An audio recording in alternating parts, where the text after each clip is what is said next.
ABC Sports College Football, the 1994 Southeastern Conference Championship game, presented by Dr. Pepper, matching the Alabama Crimson Tide and the Florida Gators. The third SEC title game since the conference expanded into divisional play. Alabama winning the West, Florida the East. Alabama won this title in 1992, Florida in 93. Both those games were played in Birmingham. Today we're in the Georgia Dome in Atlanta, Georgia.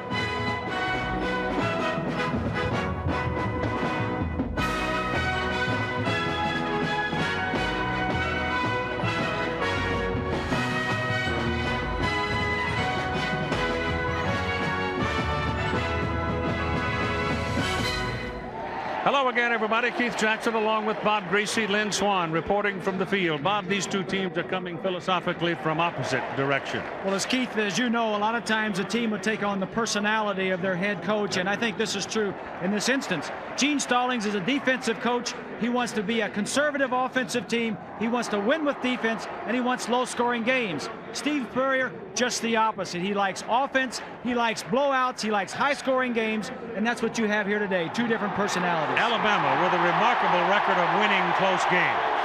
They have, and the reason, of course, is because of the fact that they always in close games.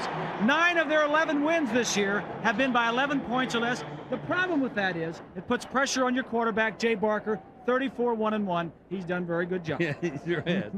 What about the Gators now? They've got to shake off the emotional impact of letting a 28-point lead get away last week in Tallahassee. I look at Steve Spurrier, and again, the personality goes over. That won't bother Steve. We've known him for a long time. They're going to come out. The thing they shot for all year was the SEC championship. They unfortunately had to play FSU the week before this, but because they lost, or tied, last year they lost, they came back last year and won. I don't think it'll have effect at all. Well, I talked to Steve for a while yesterday about a lot of things, and one of the points that he made had to do with this particular season of ups and downs. Here's what he said. Keith, we have had a funny year. We've only had 2 games that was close. They were close in the fourth quarter, Auburn and FSU. Lost 1 and tied 1. So, as you know, the team that usually goes all the way is that team that wins the close games, and you have 2 or 3 of them in the course of the season. So we've not played very well in the fourth quarter when the games were on the line. Lost 1 and tied 1. What does that mean? Well, it means just what he was referring to, that with a wide open offense, they want to win with their offense. They had 9 blowouts. All 9 of their wins were blowouts. The 2 close games that they were in, they didn't win. There was a tie and a loss. Nothing to do with a running game? Not much running game. That's not their style. It's Alabama's style. So you'd think if the game was close at the end, it would favor Alabama. They've been in a lot of close ones. What are we looking for that's new? I think new for Alabama, they're going to come out in a nickel and a dime. 5 and 6 defensive backs to go against Spurrier and his offense. Offensively, Alabama's going to show some option. Jay Barker ran a lot of option. They're going to show a little bit more of that. For Florida, Spurrier's going to come out with some new formations, and they're going to defensively, they're going to have reborn the 4-4 defense. The 8-man front will stop the run of Alabama. Yeah, but that's like saying, Mr. Barker, the meadow is yours. Do what you will. Well, they got some smart coaches on the other side there, too. So they're going to have to throw the ball early, and they know that. They know they're going to try and stop the run. So Homer Smith, the offensive coordinator, knows that he may have to throw the ball, and his word was invite. They're inviting us to throw the ball on first down, and they will. Yep. Well, as we go into this third SEC championship game, Alabama is ranked number 3 in the nation, 11-0 on the season. Florida is number 6. They are 9-1-1. I think we got a heck of a ball game cooking.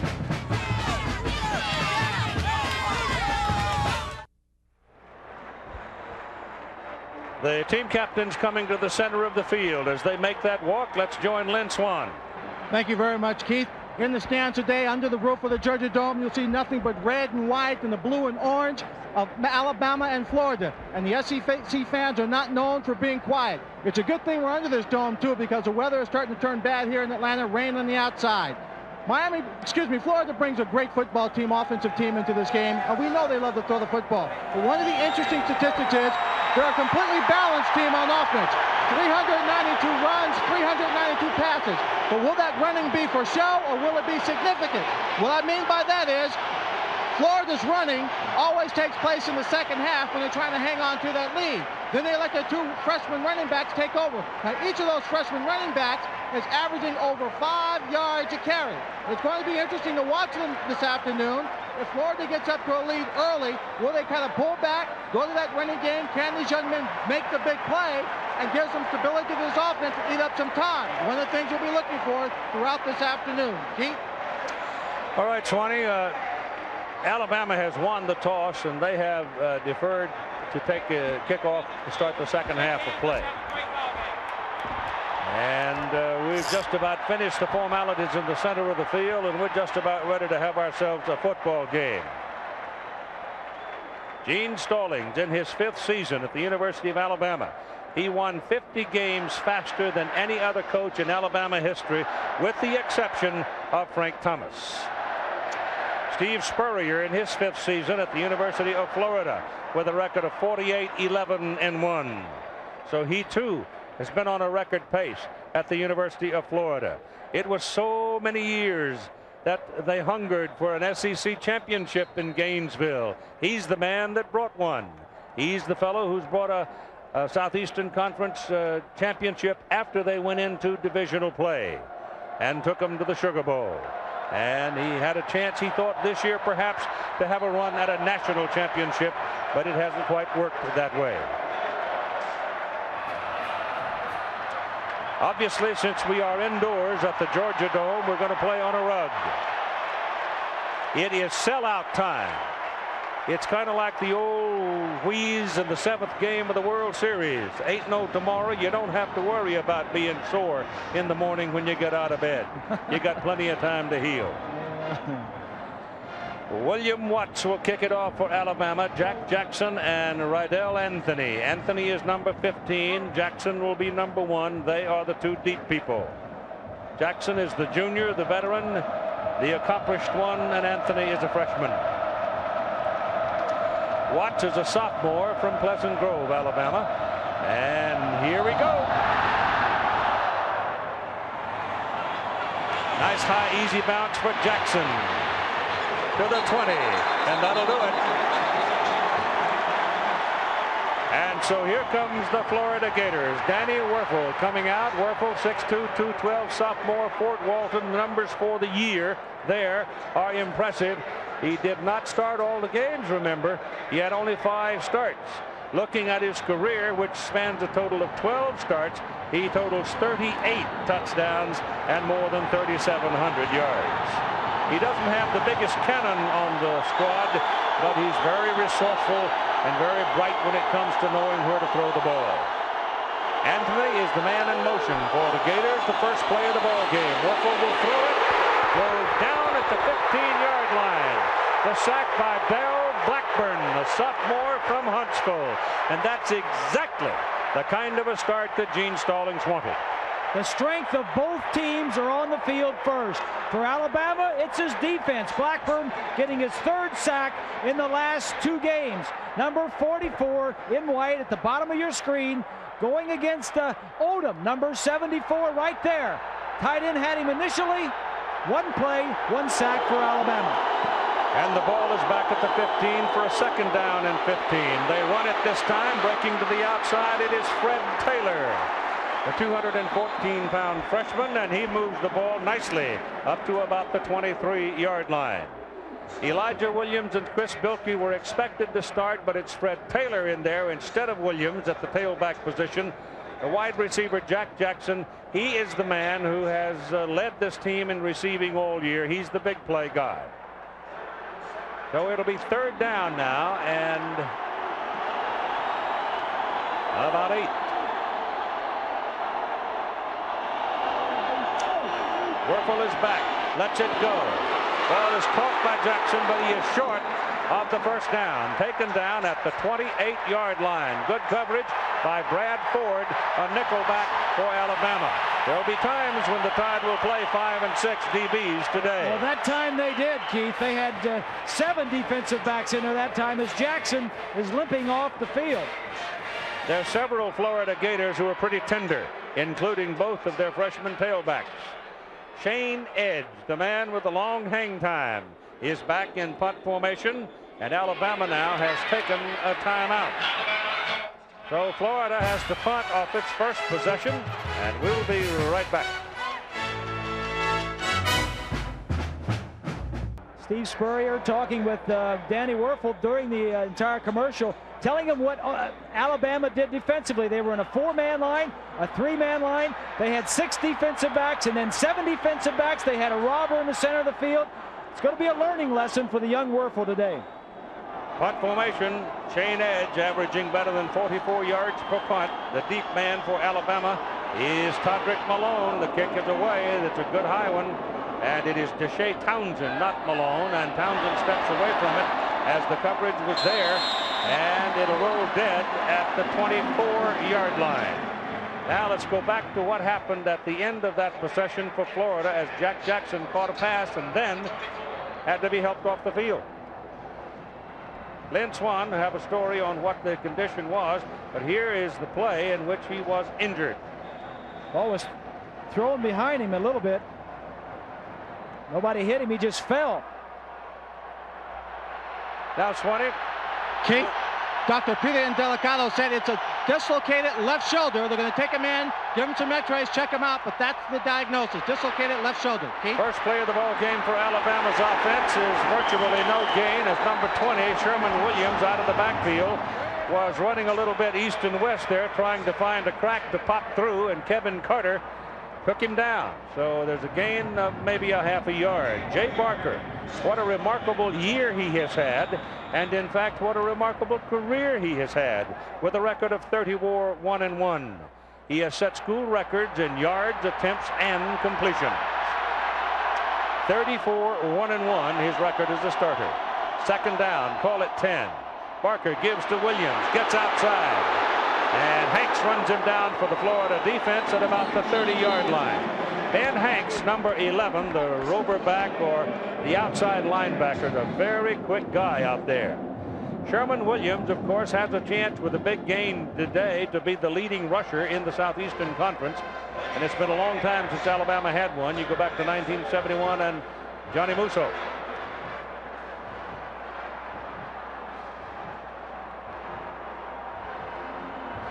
This is Terrence Lynch's 51st game. That is an Alabama record. No one has ever started more or played in more than 51 games in a career at Alabama.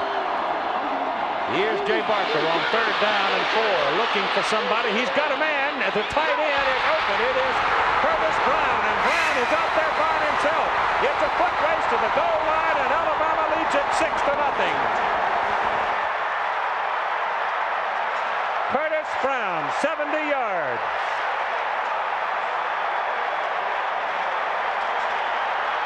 A classic example of what a quick-thinking, quick-footed quarterback can do for you.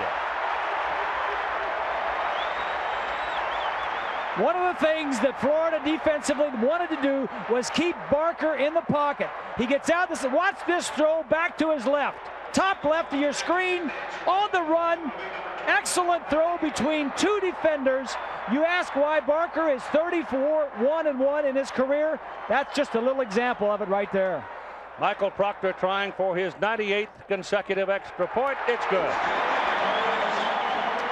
And so, like a bolt of lightning with 11:05 to play in the first quarter, the Alabama Crimson Tide goes out to a 7-0 lead.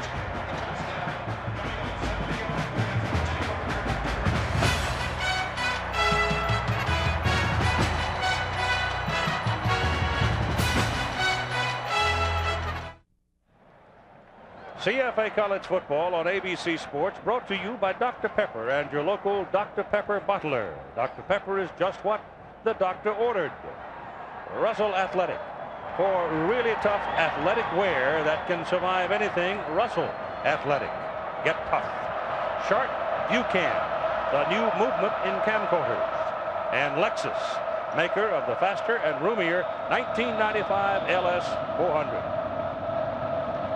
William Watts will kick off for Alabama. Reidel Anthony and Larry Kennedy are the deep people. Jack Jackson, remember, is gone to the locker room for x-rays.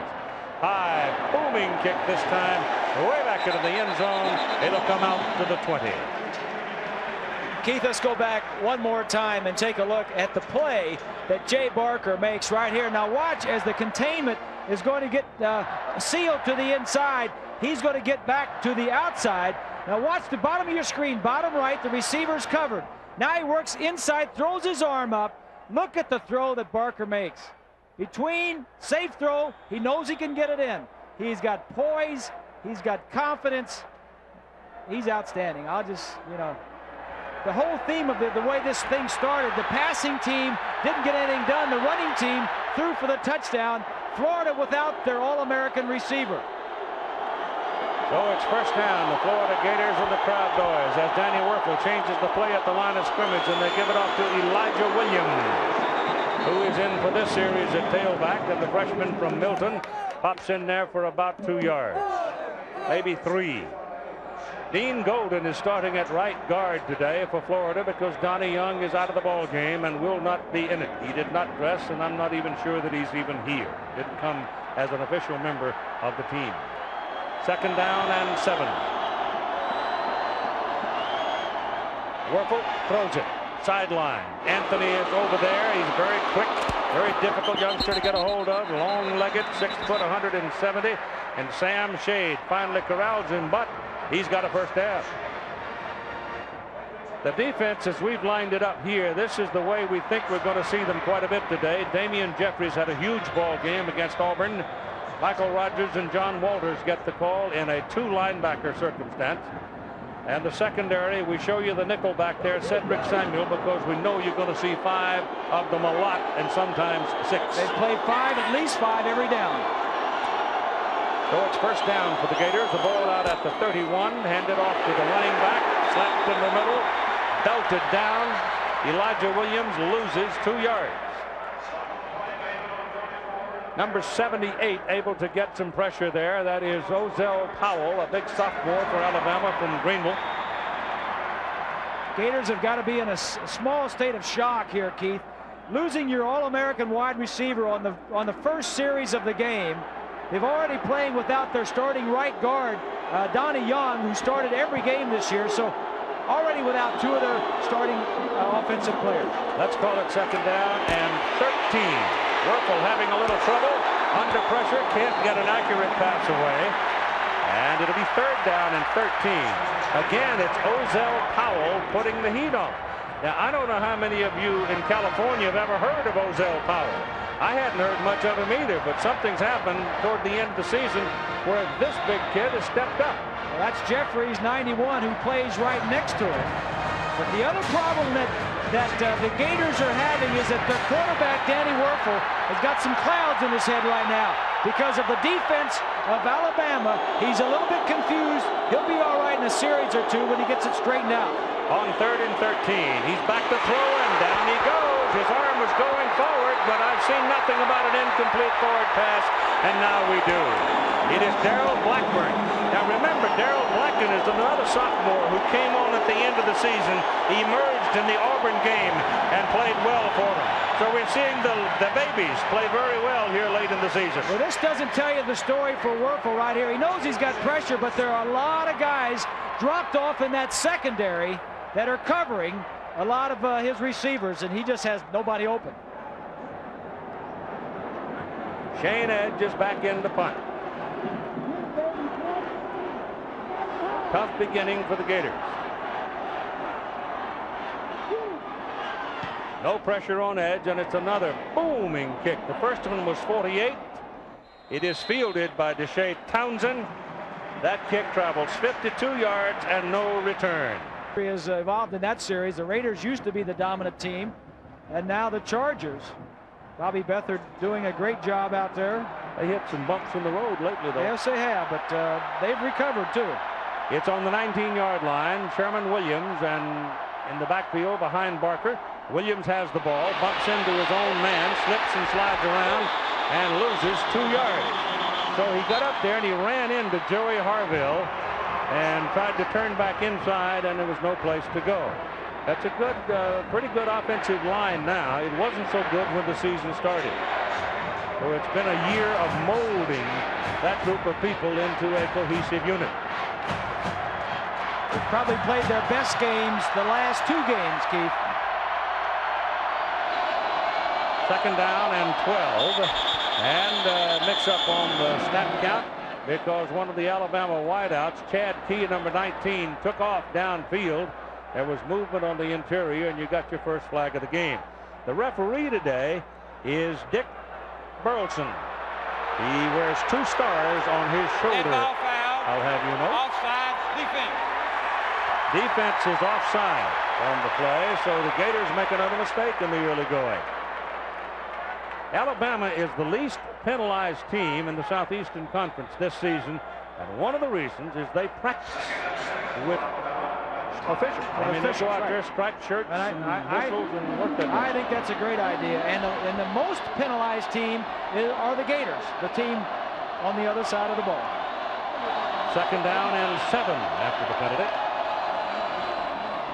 Williams looking around for some daylight, and he gets it out to the 25-yard line.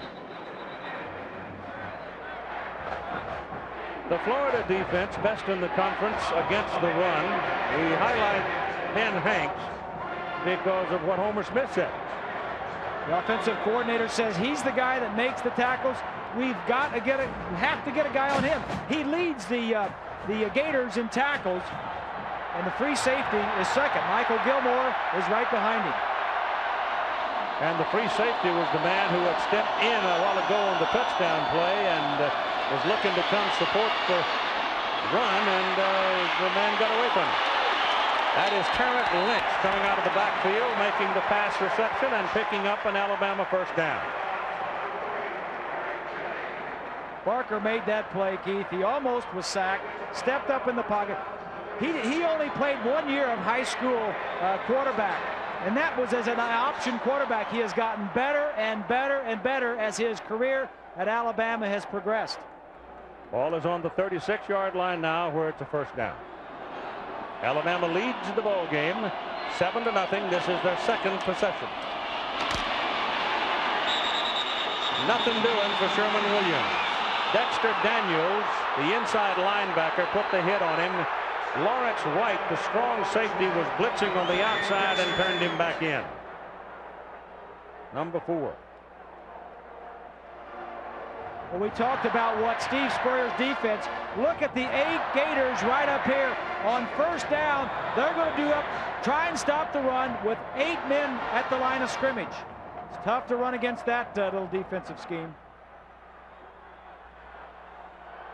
Second down and 10 from the 36. They'll try it again. One would get the impression they might be hard learners here, but he got 1 yard.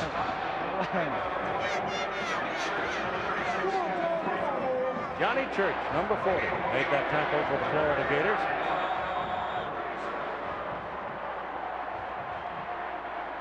Ball is on the 37-yard line. We have 6 minutes and 42 seconds to go in the first quarter. Alabama leading 7-0, and you're looking at 3rd down and 9 for the Tide. Now the Gators drop off. They go to a 4-man front. Jay Barker's got a problem with it. They get him number 67 and number 57. The 2 ends, Mark Campbell and Kevin Carter. And now Alabama will have to punt.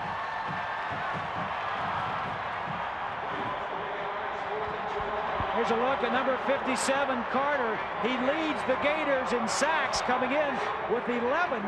Just going to shove the man out of the way and get upfield. Good, quick feet. He is an outstanding player, Kevin Carter. Brian Deal is in the punt. Sorolla Palmer is deep. This is the 67th punt of the season for Deal. It's a good high hanger. And Palmer makes the reception and is taken down immediately by number 36, Andre Royal, a linebacker. Time is out.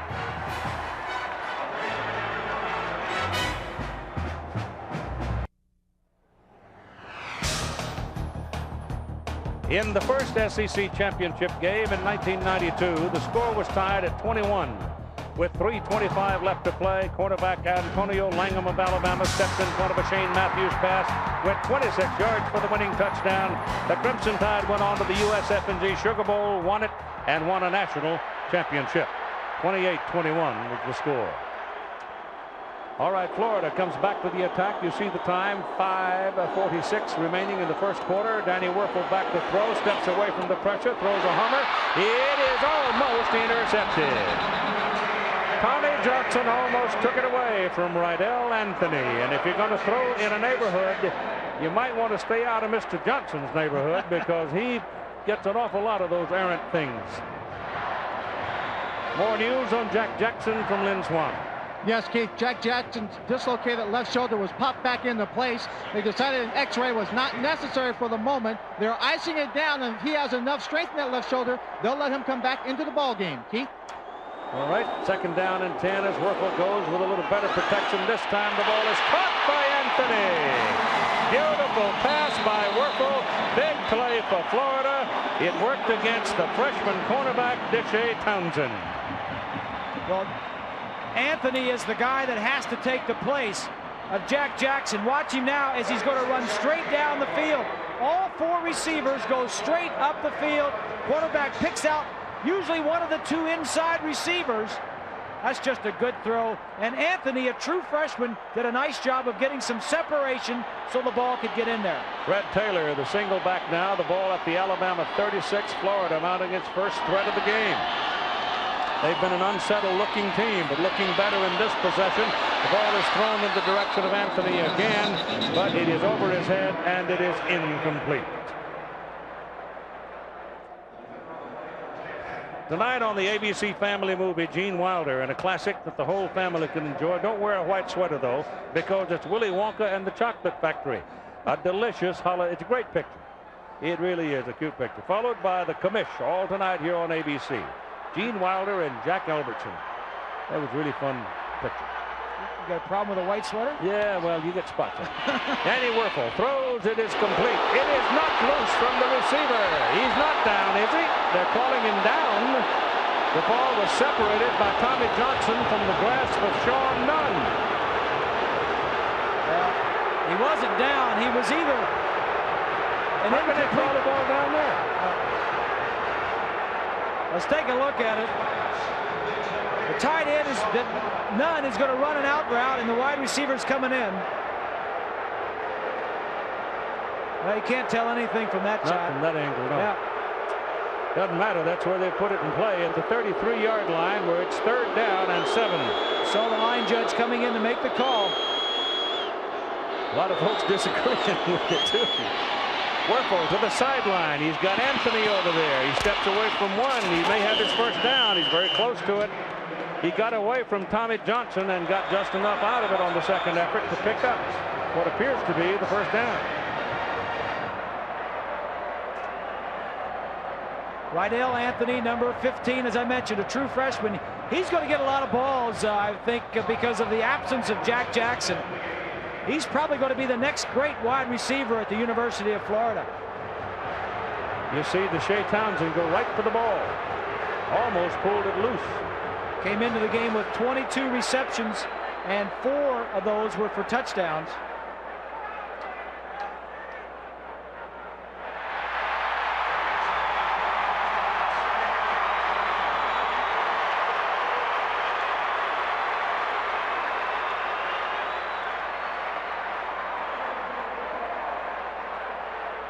Ball on the 26-yard line, and it's a first down. Another look at the pass to Sean Nunn. It's awfully close. Yeah. Pass to the corner. He's got a man over there. It is a touchdown. Reidel Anthony makes a remarkable catch against Tommy Johnson for the 6 points.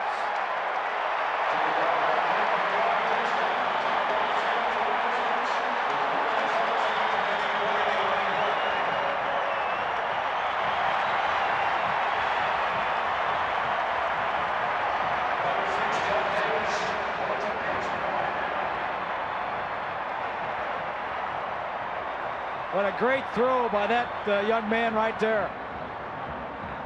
The Gators needed somebody offensively to make a play. The defense kept them in the game the next 2 series after that big touchdown pass for Alabama.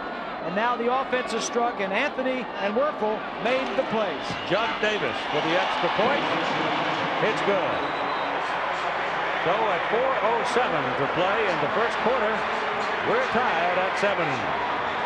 Reidel Anthony has caught 4 balls for 78 yards and a TD. And the thing about it is, Anthony probably wouldn't be in there right now on first down were it not for the injury to All-American Jack Jackson. Johnson's got very good coverage. Oh, you can't cover him any better than that. Just a great catch and a throw, put the only place he could put it to give your guy a chance to catch it. Now you tell me, if you're a defensive back coach, how you could do it any better. He's their #1 defensive back too. All right, now the Gators show a little more life about things here. Alabama has allowed only 17 points in the first quarter all season long. But this is the championship game. Just speaks, too, Keith, to the depth and the resiliency that the Gators, and especially on offense, that they have. They've changed quarterbacks throughout the year, going from Terry Dean to Danny Wuerffel. Now their #1 receiver goes out. They just plug another one in. Of course, this Anthony's played a lot, but he is very impressive. Shane Edge will kick it off for Florida. The people, Alabama's got 3 people back there now. They've got Patrick Malone, Deshea Townsend, and Sherman Williams. Rather, Marcel West it is. Marcel West is back there. Williams is not. Way back into the end zone where West takes it, and it'll come out to the 20, first down for the Crimson Tide.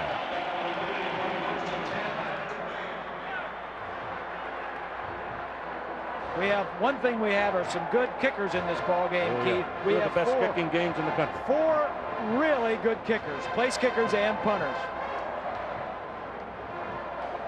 And both of the punters are always seemingly willing to pull it down and do something else with it, given the pressure or the opportunity. All right, put the ball on the 20 for Sherman Williams, and Terrence Lynch lined up behind Jay Barker. 7-7 ball game, first quarter. And Barker back to throw to the sideline. It is good to Brown, and Curtis Brown, who scored the touchdown for the Tide, makes the catch up at the 43 for the first down. Well, as we mentioned, and Homer Smith had mentioned to us yesterday, against that first down 8-man front for the Gators, we're going to do a little first down play action passes and work one-on-one on the outside cornerbacks with the receivers. Little in and then back out. Curtis Brown picks up a nice game. Barker 4 out of 4 for 104 yards and a touchdown. Pitch it to Williams. Cuts it inside. Busts a couple of tackles and gets across midfield and almost has a first down. He may have a first. He was stretching out or reaching with the ball a little bit, and all of a sudden it rolled away from him and scared him half to death, but he got on it. What an outstanding run that was, Keith. He was almost down. Take a look at his numbers. He's second in the conference in rushing yards. He leads the conference in rushing attempts. He has been a workhorse for the Tide. He's got the first down. Put it inside the Florida 48. First down for the Tide. 3:35 to play in the first quarter. 7-7 tie. The SEC championship game from the Georgia Dome in Atlanta, presented by Dr. Pepper here on ABC Sports.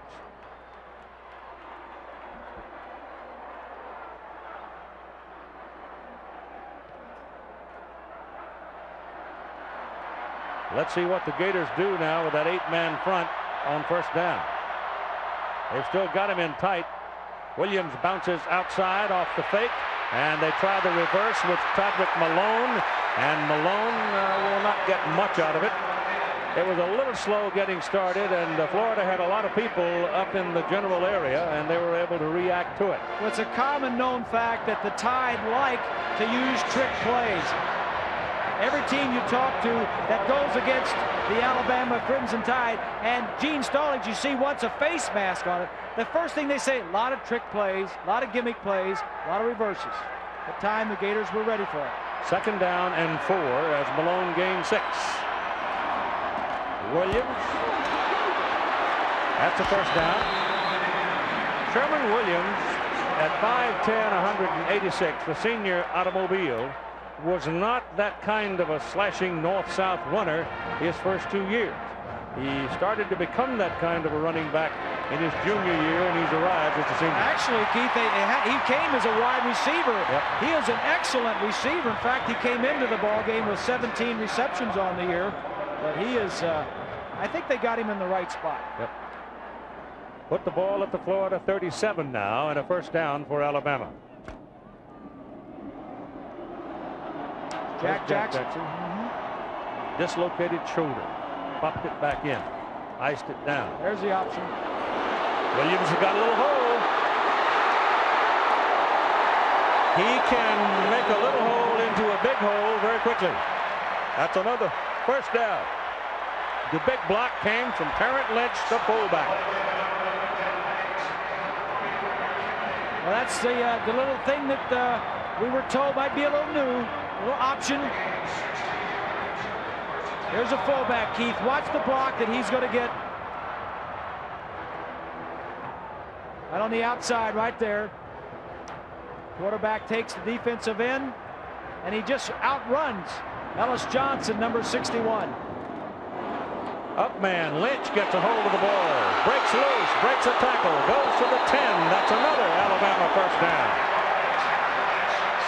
So Terrence Lynch, the 220-pound senior from Town Creek, Alabama, slams the ball down to the 10-yard line. He only gained 280 yards rushing this year. The fullbacks don't carry the ball very much in the Alabama offense. Take a look at it from the other side. But he is an excellent blocker, and he is an outstanding receiver. He's caught 28 balls this year. He'll have a future, Keith. You see the first down. That's you see a lot. The kid from the fullback from Florida State last year and this year, a lot of these fullbacks that are good blockers and good receivers have a place in the NFL. And there's a lot of those folks that work for the teams that play on Sunday here today. First down, just outside the 10-yard line. Dennis Riddle is now in the backfield for the Tide, and whistle. Riddle is a freshman from Tuscaloosa, 195-pounder, who has improved steadily toward the end of the season. Another fellow that's gotten better is Curtis Alexander. So they're growing. Here's Dick Burleson. Dead ball foul. False start. Put up that inside. We can see that inside the 20 graphic again. Right here, you're going to see the man jumping. Alabama not too good on the inside the 20. We saw on that graphic. Ball is handed off inside to Riddle, and Riddle gets back to around the 12-yard line after the penalty. And so it's going to be second down and about 12 from outside. They can get the first down without scoring. So here's Alabama knocking on the door, and they got one of the best place kickers in the country waiting if he's needed. 37 times, Keith. They've only scored 20 touchdowns. That is not a good ratio for being inside the 20 as opposed to scoring 7 rather than 3. That's Riddle again. You got a penalty flag thrown by the linesman across the way, and he's going to get Alabama, I think, for starting too soon. Looked to me like just glancing somewhere within the vision, you could see somebody moving.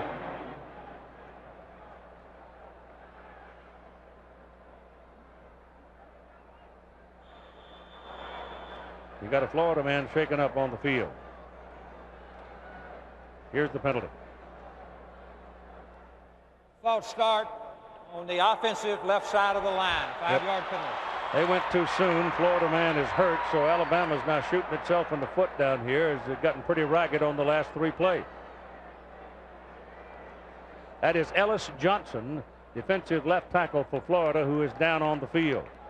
And they do not need to lose him. My goodness, he's a horse in the middle there. He certainly is. He is 15 career sacks. He's a senior and an outstanding player. Plays right next to Kevin Carter on the left side of that defensive line. Now you take him out of there, and you're going to free up some folks to double up on Carter if they have to.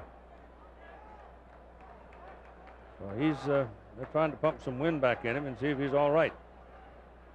Why does a team move so well as Alabama has done and all of a sudden get down here where the real estate gets a little more precious and get themselves in a fix like You this? just don't have as much room to throw the ball. The defense doesn't have to play as far off. They may change their style of play and play up a little tighter on you. There's not enough, lot of room to throw the ball. Alabama's not the only team that has trouble inside the 15, outside the 20-yard line. Yeah, we saw that last week in the Notre Dame Southern California game, didn't we? A couple of times. Yes. Both teams got down close and they just all of a sudden just couldn't do it. A lot of times when you get inside there, you've got to be able to throw slants, quick passing.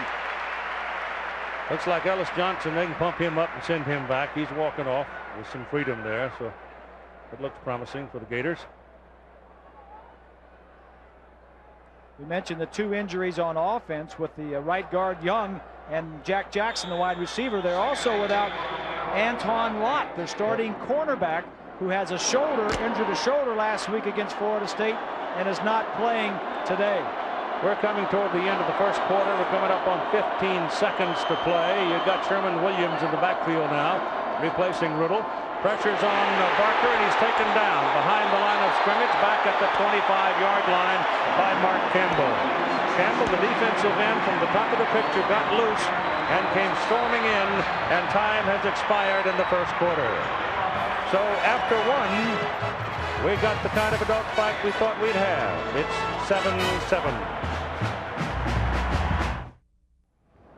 As we start the second quarter of play at a 7-7 ball game in the championship game of the Southeastern Conference, presented by Dr. Pepper, you've got a 7-7 tie. Alabama 3rd down and 24 from the 25 of Florida. So what they want to do here is don't make another mistake and make it an impossible thing for Michael Proctor to have a shot at 3. It'll take a pretty heavy play to get something more than that. This is Terrence Lynch on that little shovel pass, and he's still pounding down the sideline. He's all the way inside the 10 to the 5. And now on 4th down coming up, Proctor has a chip shot. Keith, what does this play remind you of? What does it look like? Remember we were doing this game last year and Florida was doing that little shovel pass forward? Absolutely. It looks an awful like. You know, imitation is the highest form of flattery, and last year Florida used this shovel pass against Alabama, and this time Alabama turned it around. First time I ever saw it, Jack Curtis used it at Utah when Lee Grosscup was his quarterback. I don't quite remember that. Number worked where you're working at one time with me. Yes, he did. That's right. All right, here's Proctor, ready for the point. Brian Deal will hold it. Snap is good. The kick is up, and the kick is good. 22-yard field goal from Michael Proctor, just named the first-team All-American by the Football Coaches Association. So Alabama is back to the lead by a score of 10-7. At the conclusion of today's game, we'll select a genuine Chevrolet Most Valuable Player of the Game from each team, 24th year. Through the Chevrolet Scholarship Program, $1,000 donated to the General Scholarship Fund of each school. Kind of interesting that Steve Spurrier is not wearing his hat. Probably will give you that same old answer we heard somebody else say once, and Mama told me not to wear it in the house. You know, what a great job he has done, Keith, and you mentioned it earlier, but you know, his offense has been unparalleled. Every year, wherever he's been, whether it's been at Duke or whether it's been at Florida, his quarterback has led the conference in passing, and also he's had a wide receiver that has led the conference in touchdown receptions. Quick little ensuing. Keith, the man who's signaling in the place for Florida is Brian Schottenheimer, number 60, and Marty Schottenheimer is his dad. But I was talking to them before the game. When they get into formation, they have hand signals for the receivers when the noise gets too loud. The quarterback will turn, make one signal. They know what the route is based on that, and they can make the adjustment. It will come in very handy in this ball game in the dome. There he is, right there. Better looking than his dad. Here's the kick. High, long kick. And Reidel Anthony, who's been quite a personality so far in this ball game, will bring it out to the 20. Here's your first quarter stats. A couple interesting things to me. Look at the passing yards Alabama with 104 in the first quarter. Another interesting thing, rushing yards, Florida only 3. And time of possession, almost 2-1 in favor of the Tide. That's nothing new for Florida. When they score, they normally score very quickly. Elijah Williams and Chris Bilkey in the backfield now behind Danny Wuerffel. Ball is given to the tailback, and he is cut down at the 20-yard line. Elijah is a freshman out of Milton, and it was John Walters got him, the middle linebacker for Alabama. All right, let's have a look here at what Bill Oliver's trying to do to Steve Spurrier now. They've been friends for a good long time, coached together. Coached against each other a lot. Coached against each other more than they have ever almost anybody left in the conference. Wuerffel down the middle deep. It is good. And it is caught by Aubrey Hill, the senior out of Miami. Aubrey Hill, another one of those lanky flyers, 5'11", 175. Take a look from behind the quarterback, and maybe you can get an idea of what he has to look through and look around. He's got some white shirts coming at him, but he hangs in there. Yeah, excellent throw, a crossing route to Hill.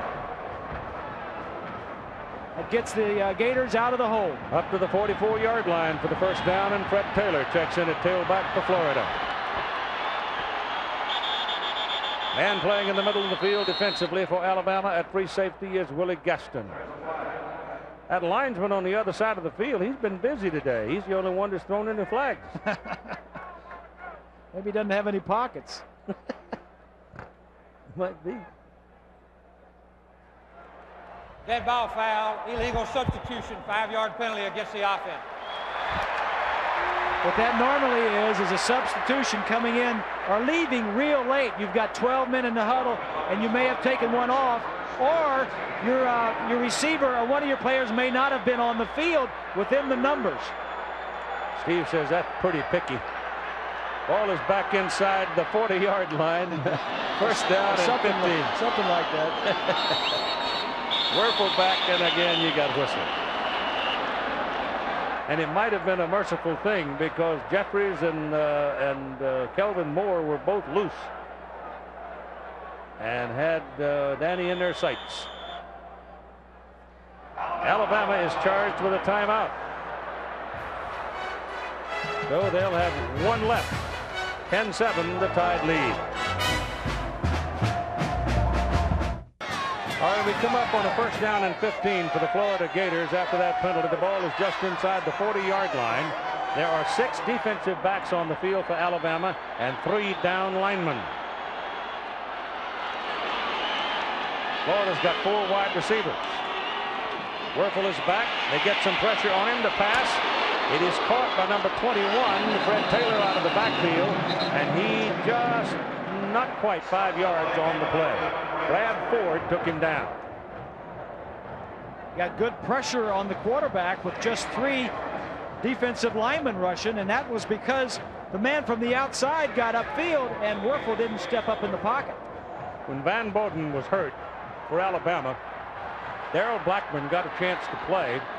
Had a good game against Auburn, and he's very, very quick on that right side defensive end position. There's a little dump off to the tailback Taylor, and Taylor's got a first down for the Gators as he reaches the Alabama 42 before Deshea Townsend can bring him down. Steve Spurrier doing a nice job. He took the first couple of series and found out from John Reeves up in the press box, all right, what is Brother Bill, a defensive coordinator for the Tide, what is he doing? Got an idea. Now he's guiding Wuerffel through this mess. This is a tough defense to get through and to analyze and react to. Wuerffel has 6 straight completions now. Handed off to Taylor. Number 44 is one of the first to get to him. That's Blackburn wearing the white shirt for Alabama. And number 41, Ralph Staten, is on the bottom of the stack. Some of the scores from some of the playoffs in Division II and III. St. John's losing, that's news. They don't lose very often. Second down and 6.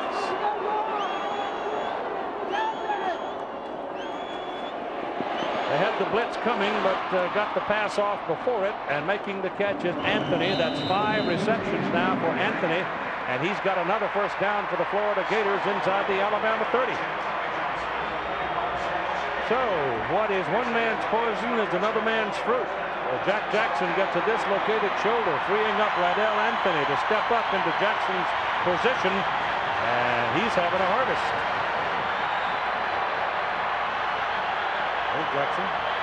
Jackson came in with 56 receptions this year and 15 touchdown passes. He'll be missed. They're going into the Alabama into the stadium now, and it gets kind of noisy. First down just inside the 30. The pass is away. The pass is incomplete. It was intended for Doring. I think it was coming down. Chris Doring. He's the taller of the receivers for the Gators at 6'4". Kansas beats UMass today in basketball.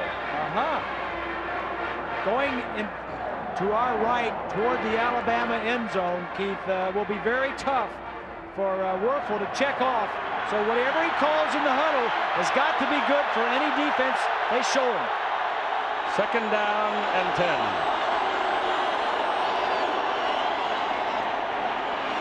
Underneath to the 25-yard line. Picked up over about 5 yards for Fred Taylor.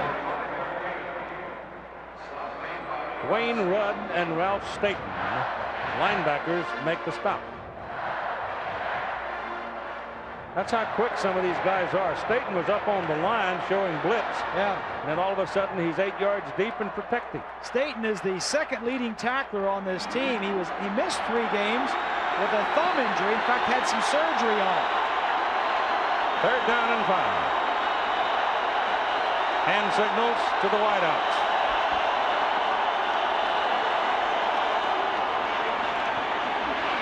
Into the end zone. No.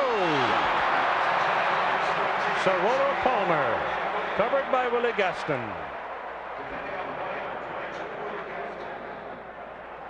Well, one of the things that they're doing in the secondary is double coverage. That's Johnson, number 10. Now help will come from the inside. Right there, Gaston, and the back line of the end zone. That's triple coverage. Judd Davis is on the field for a field goal try. If he succeeds, it will set a new University of Florida scoring record. He will pass Emmitt Smith. 223 points. He hammered it. Good. We are tied again at 10.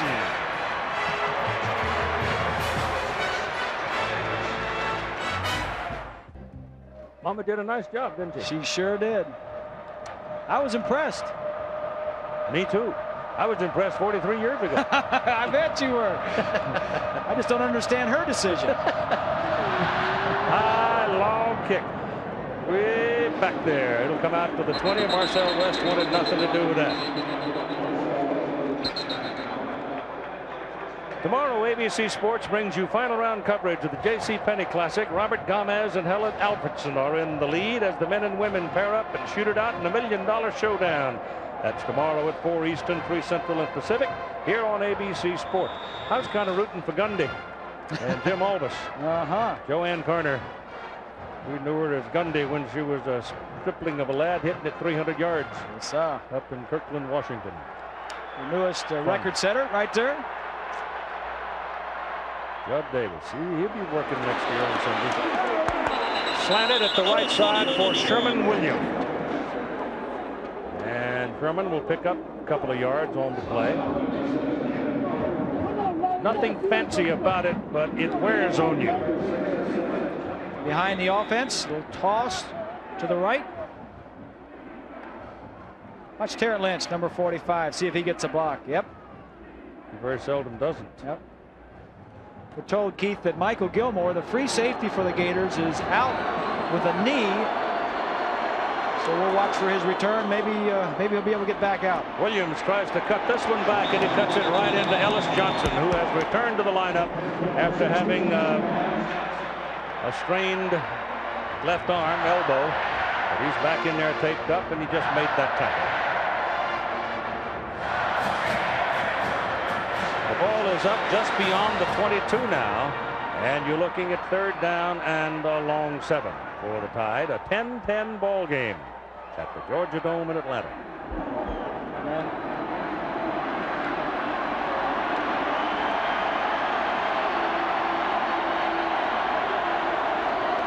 Jay Barker looking around.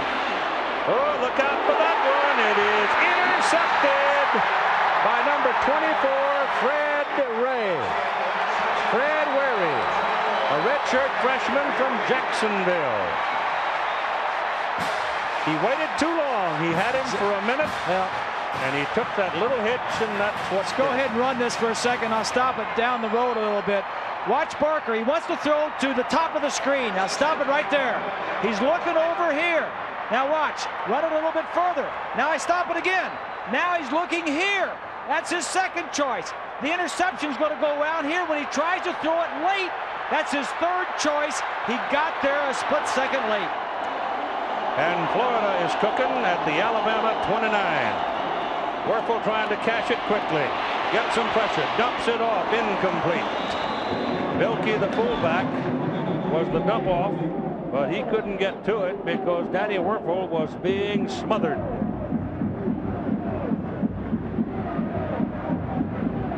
That interception by Barker was only his 4th interception of the year. In fact, Alabama is the leader in fewest interceptions thrown all year in the SEC. That was their 6th. It's 2nd down and 10 for the Gators. Big chance here to get the lead.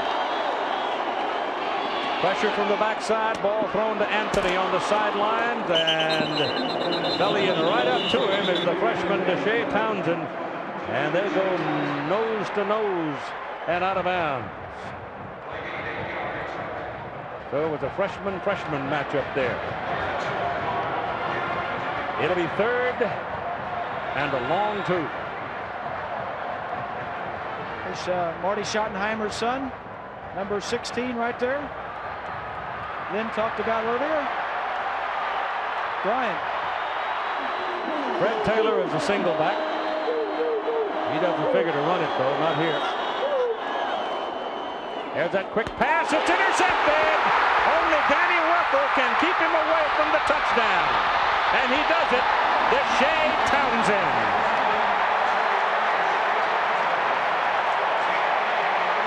Townsend could not get away from Wuerffel, but I mean, he was absolutely in the right place.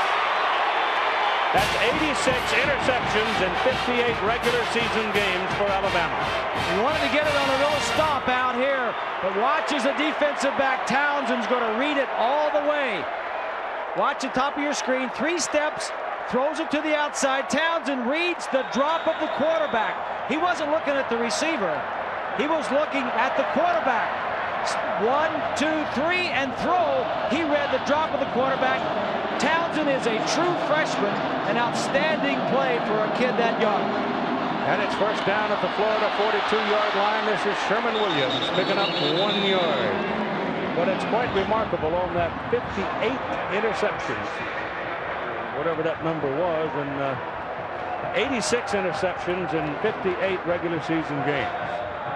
That tells you, and we talked about it early in the game, about Gene Stallings being a defensive guy, and he wants a strong defense, and he plays defense.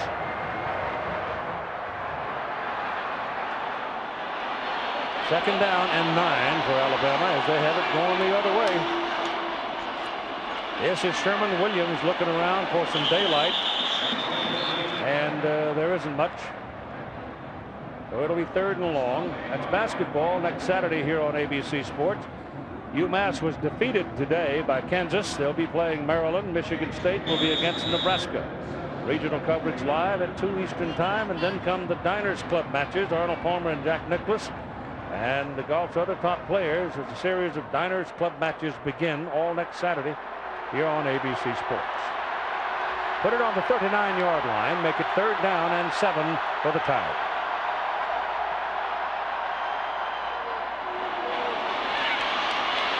Barker. Lynch made a good catch.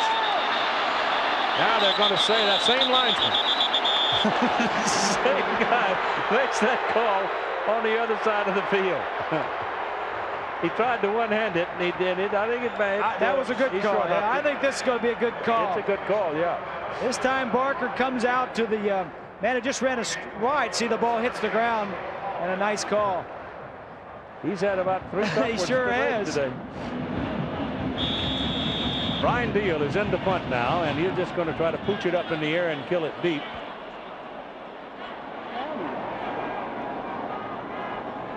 Former high school quarterback.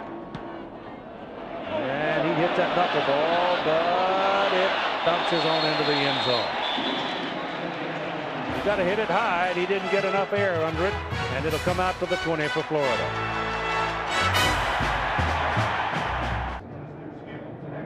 Welcome back. Coming up at halftime, Terry Bowden rejoins me along with his father, Bobby Bowden of Florida State, and Joe Paterno of Penn State. Right now, let's take it back to Keith. Florida Gators own the football. First down at the 20-yard line in a 10-10 ball game. Just about the kind of a game we thought we were going to have. Yep. Danny Wuerffel comes up 12 out of 20, 151 yards, a touchdown, and an interception, and Fred Taylor's the running back. Reidel Anthony is the man in motion. Wuerffel's changing his play. Ball is handed off to Taylor, straight ahead, 2 yards. He got rather intimately acquainted there with that big old defensive lineman, Darrell Blackburn.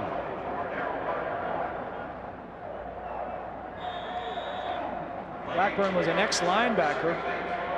Gained a few pounds and moved him up to the defensive end position where he's used that quickness as a pass rusher. Second down and 8. Anthony has the ball. And he's taken down up at the 24. So there's a 2-yard pickup on that play as Tommy Johnson came with a sure tackle. Anthony now has 7 catches for 97 yards here in the first half. He'll have a pretty good press kit going into the season, won't he? Yes, he will.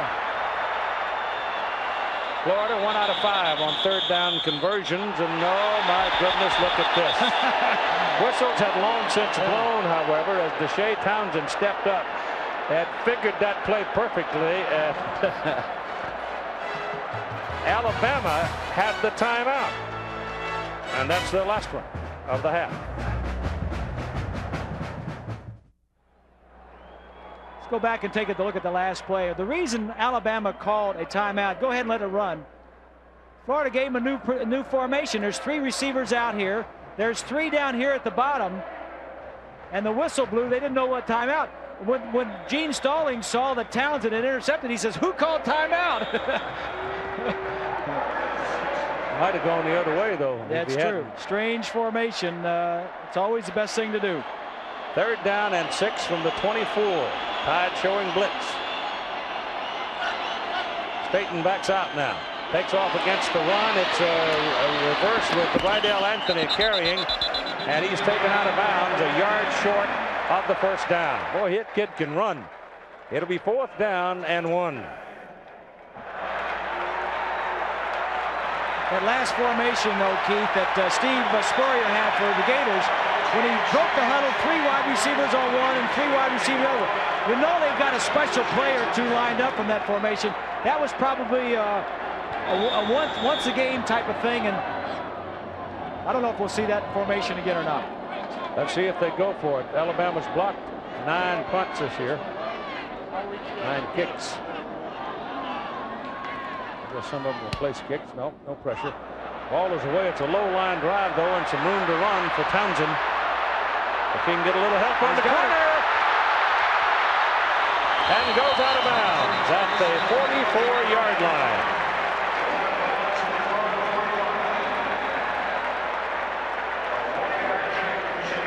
Ron Zook, the special teams coach for the Gators, they have had some outstanding special teams play this year.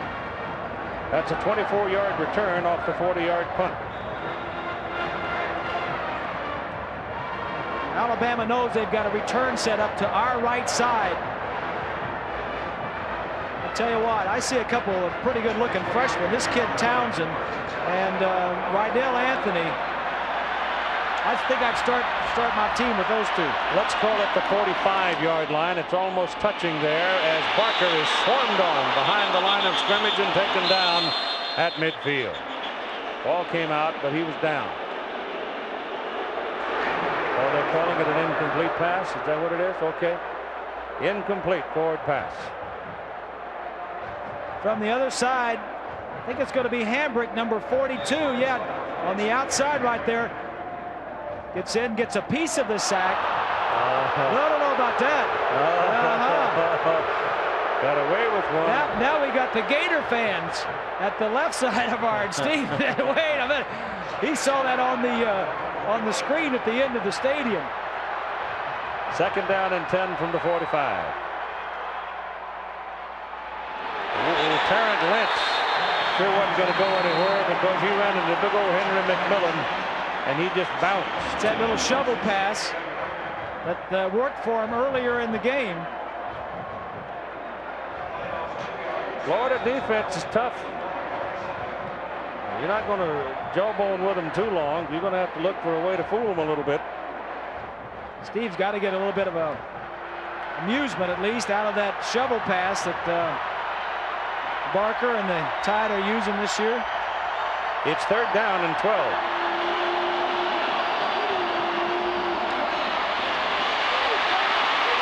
Can't get rid of this one. So Barker is eaten up by Kevin Carter.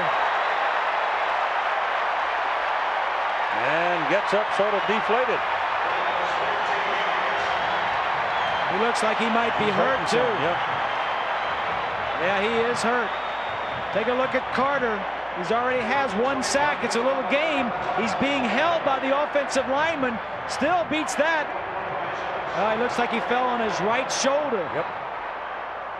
Keep an eye on what goes on the bench with him. Blocked. Kick is blocked.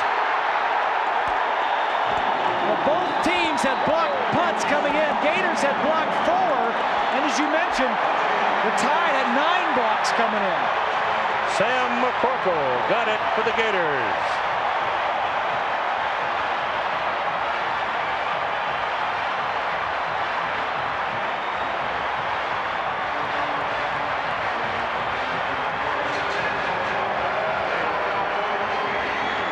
Here's McCorkle right over here. He's come around the outside. Ron Zook, special teams coach. Well, he got there easily. Got there in a hurry. Gators come up at the 43-yard line. Ball is thrown quickly to Ike Hilliard. And Hilliard bounds down the field for almost 10 yards inside the 35. McCorkle has led the Gators in special team tackles. Takes pride in. Take a look at McCorkle. Second down and 1 from the 34 of Alabama. And Florida now has got the bit in its teeth trying to untie this ball game. Give it off to Taylor. And Taylor is hit by Willie Gaston at the 30-yard line, but he's got a first down. Go back to that block punt. Be the far side now. McCorkle is going to come from the second man in. They just took off. Usually took too long. Usually he was long stepping it. Yeah, usually you find a weakness in a blocking team and you go for it once a game. The Gators picked that time and it worked. They run it with Taylor. Taylor weighs 214 pounds. That's why he's getting so much work here in his first half, because he's the big back. That's what we have for you at halftime on the Prudential Halftime Report. Joe Paterno and Bobby Bowden will be joining John.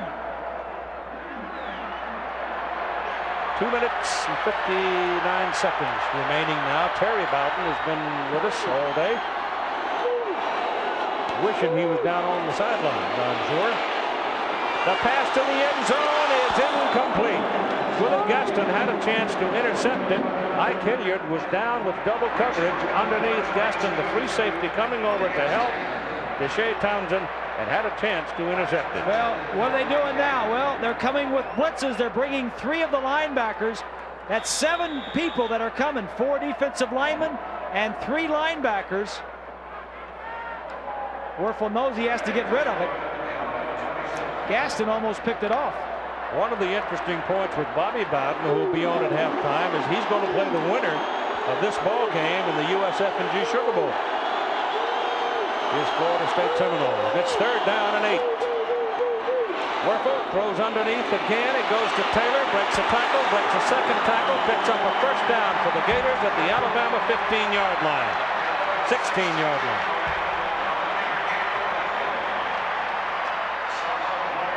That's just a nice play by the young kid Taylor. He broke enough tackles. The ball was thrown short of the first down, but he broke tackles and picked it up. Winding down the first half. Florida trying to go to the clubhouse with a lead.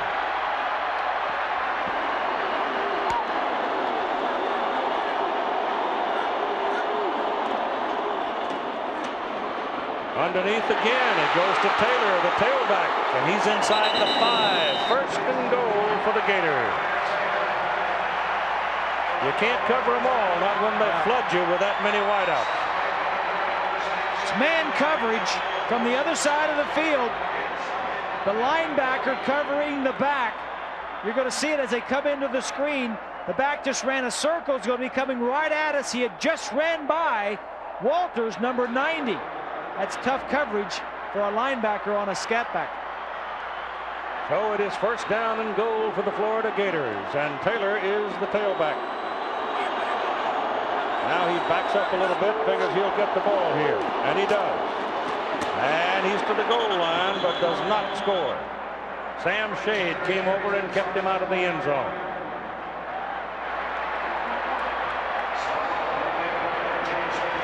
Take a look from behind the defense. That's run 87. Staten is 41, who blitzed right into it. A lot of missed tackles by the Tide. Wuerffel, touchdown.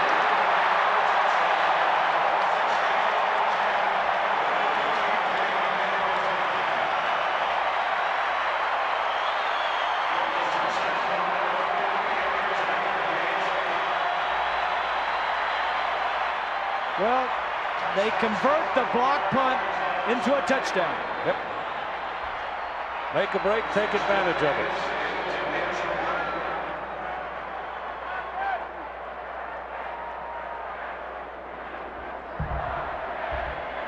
Shane Edge, your holder. Judd Davis, your kicker. Florida leads it 17-10 with 1 minute and 15 seconds to play in the first half.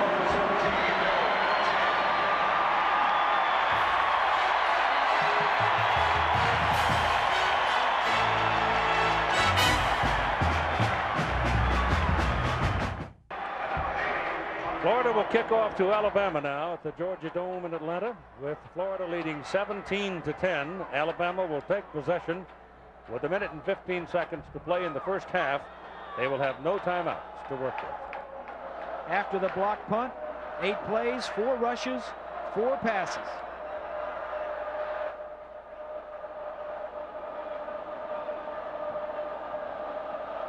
Shane Edge kicks off for the Gators. They're offside, but they don't get a call on it. The ball is kicked way back there. And Marcel West will bring it out to the 20, where it'll be first down for Alabama.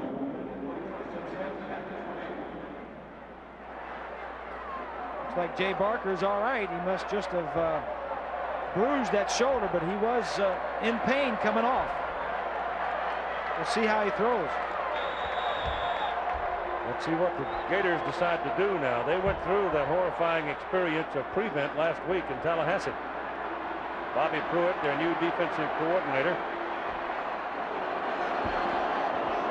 Here's the shotgun. That was the part of the nightmare for him. Parker's pass is thrown low to Chad Key, and They don't give him the catch. It's short hop. I just wonder if Barker's shoulder is bothering Keith. Yeah, he's moving it around. Could be. You know, and it's probably, obviously, it's just a bruise or a stiff shoulder, but it can only get worse Right. when you go in at halftime. There's Bergdorf. He is the backup. Jay Barker did not play in this game last year because of an injury.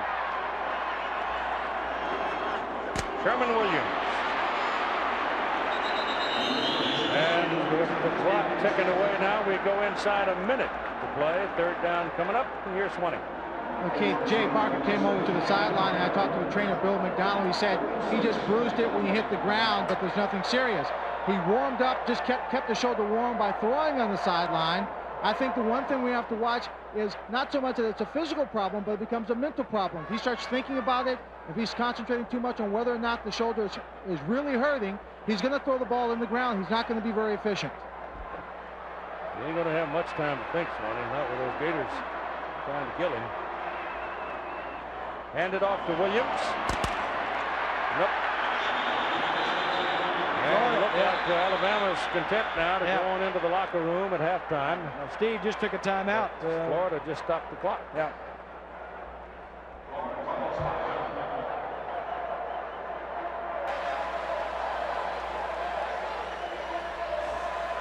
If you're looking forward to the Joe Paterno portion of that interview at halftime with John Saunders, don't expect a whole lot of conversation about something called national championship, because Joe ain't talking. How about that?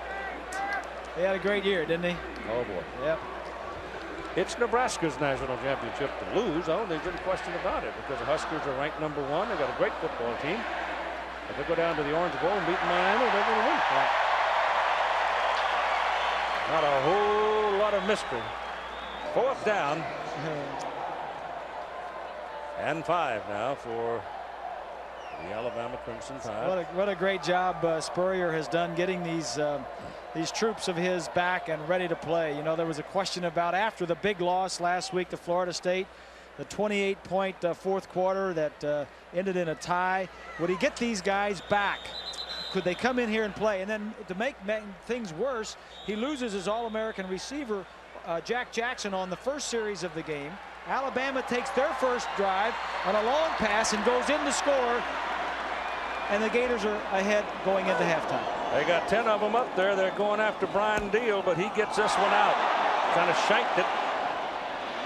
And it takes a good bounce, though. Stays inbounds. It's like a trained football. It just headed for the side, kicked back in, and rolled another 20 yards. My goodness, turns out to be a 50-yarder.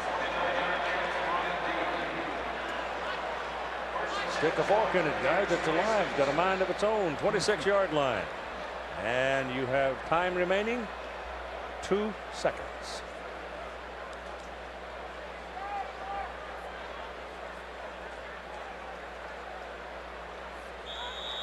Actually, that's right. When they wound the clock for that punt, it was 22 seconds on 18 seconds on the clock. Clock didn't stop until the ball stopped rolling. Yep. That'll do it. Halftime, 1994 SEC championship game presented by Dr. Pepper is Florida 17, Alabama 10. Now halftime with John Saunders. Back here at the Georgia Dome, 17-10 halftime score. Florida leaving. I've been enjoying the Bowden family hour. I have indeed. Bob Greasy, let's talk for a moment about what we have seen here in the first half of play. Where's the ebb and where's the flow? Well, I think it's been a great ball game, and I think the outcome is still up in the air. Alabama needs more offense, obviously. Jay Barker's injury, I think, is going to have to play a factor in that. Florida, on the other hand, has not been able to run, but they have been able to figure out what they're doing defensively and throwing the ball some. And they've got the one big turnover on the block punt. Well, Barker is warming up down below, and he looks like he's going to be all right. Here's the first touchdown of the ball game as Barker got out of the pocket, rolled out, and dropped this little soft throw into Curtis Brown, who traveled 70 yards, and a 7-0 Alabama lead. Well, the key here was that he got outside the pocket and got scrambling, bought some time, and made a big play out of it. And as soon as that was posted, a couple of possessions later, Florida comes back, and quite a remarkable throw and catch here by Reidel Anthony of 26 yards to tie it at 7. He was well covered. Proctor had a 22-yard field goal. Davis had a 42-yard field goal. Then Florida blocks an Alabama punt. Sam McCorkle, number 20, came in to do the job. And then the Florida Gators were able to cash it in as Danny Wuerffel stuck it across the goal line. And that's where we are at halftime, 17-10. The ball is on the tee, and we are ready to play. Keith Jackson, Bob Greasy, Lynn Swan. And we'll hear from him in a moment.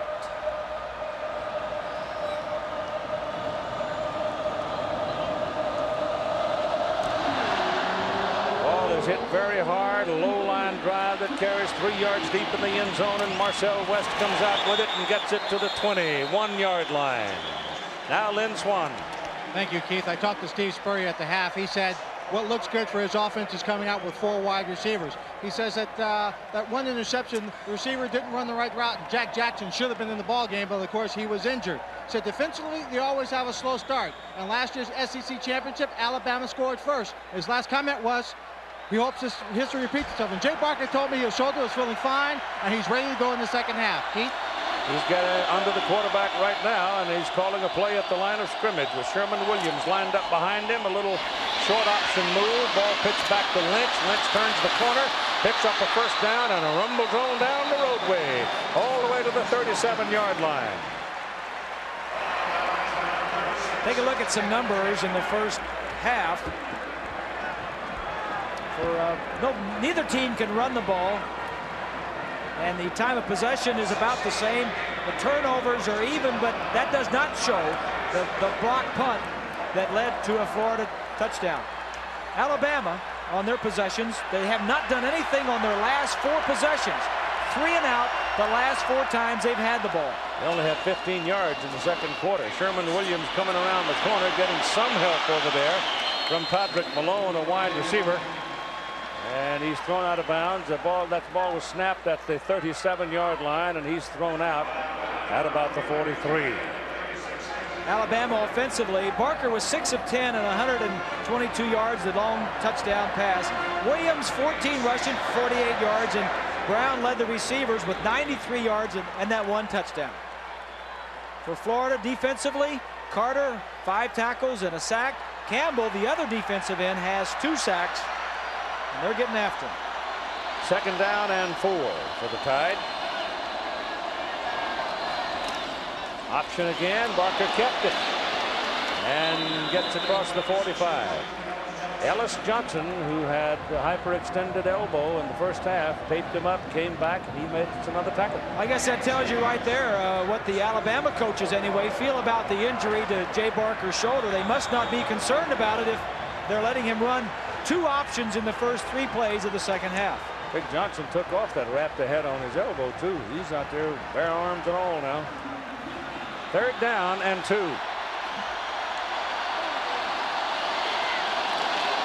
Parent Lynch was the single back, and he almost broke it. I like this kid, Keith.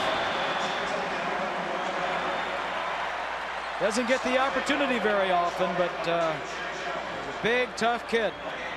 Good hands, good blocker. Town Creek, Alabama. You mentioned earlier that he's played in more games than any other player at Alabama. Yeah, Tommy Johnson and somebody else. I forget exactly who it was now, but I know that Tommy Johnson's one of those that will in the bowl game. Yeah. Make their 51, but by then Parent will be into his 52nd. And he's got the record. First down at the Florida 48. Up the middle goes Sherman Williams. And they've pretty well handled him today.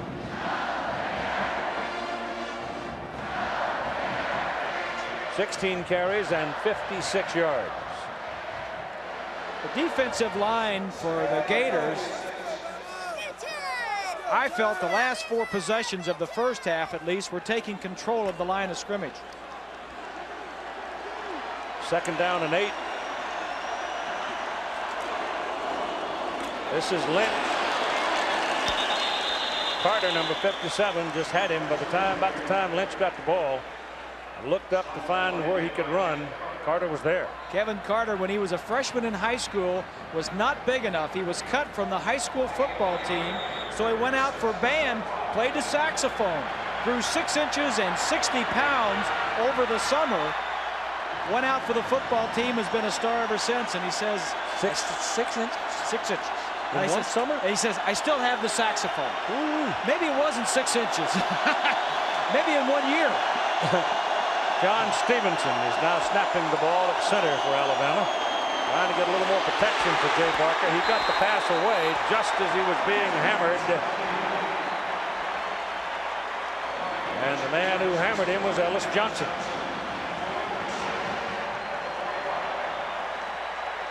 Key third down possession.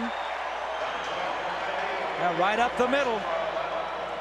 Came right up the middle. That's why they made the switch, moving Stevenson over to center. The defensive line is continuing to dominate for Florida. Ryan Deal's kick is a high shot up into the flags of the Georgia Dome, and it'll be first down Florida on the fair catch at their own 12. 17-10, the Gators lead. All right, the Florida Gators come to the ball. First down at their own 12-yard line. Fred Taylor and Dwayne Mobley in the backfield behind Danny Wuerffel. 17-10, the Gators lead. This is Taylor.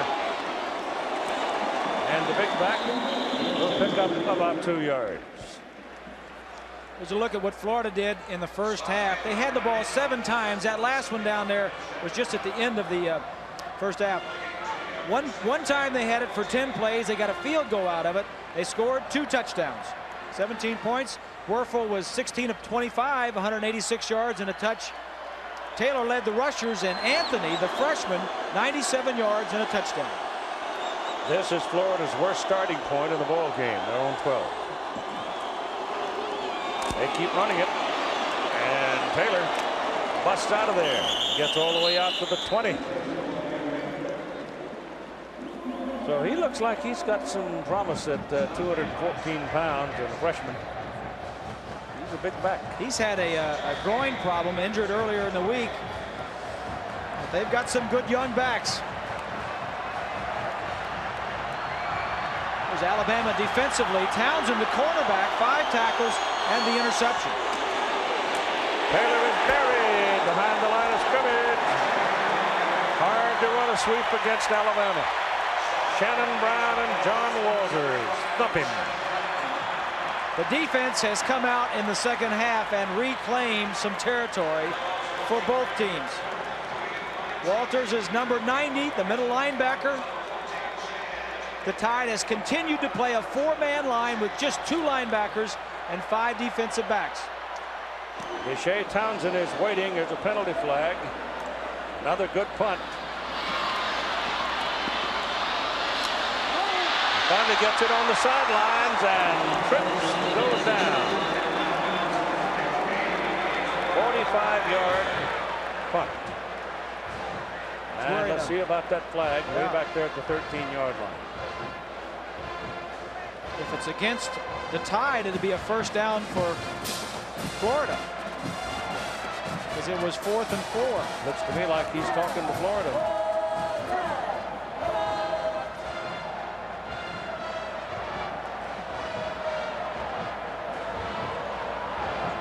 Now he's talking to Tommy Johnson.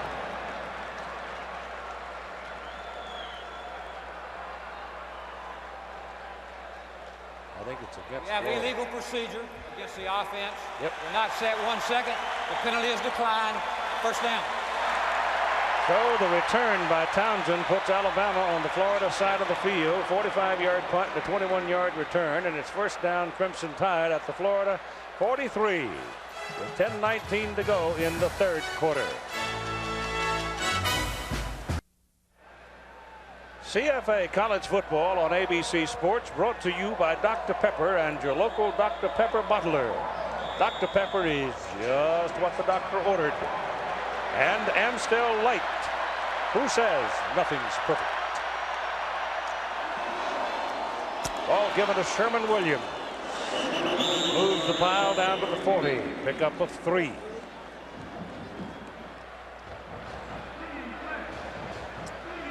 There's an interesting note. Alabama has trailed at halftime, have been tied or trailed at halftime in 8 of 12 games this year.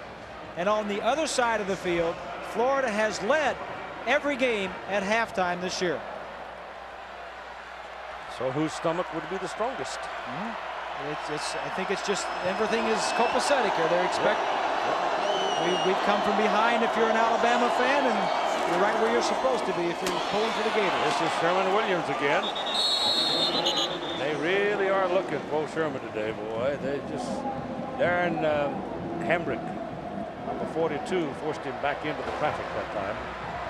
So here they are again, looking at 3rd down and 3.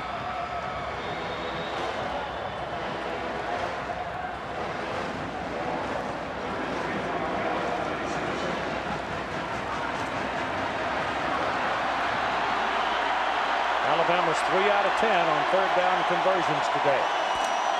Sherman Williams, one in the corner. He's got it to the 30. The big block came on that big old fullback, Terrence Lynch.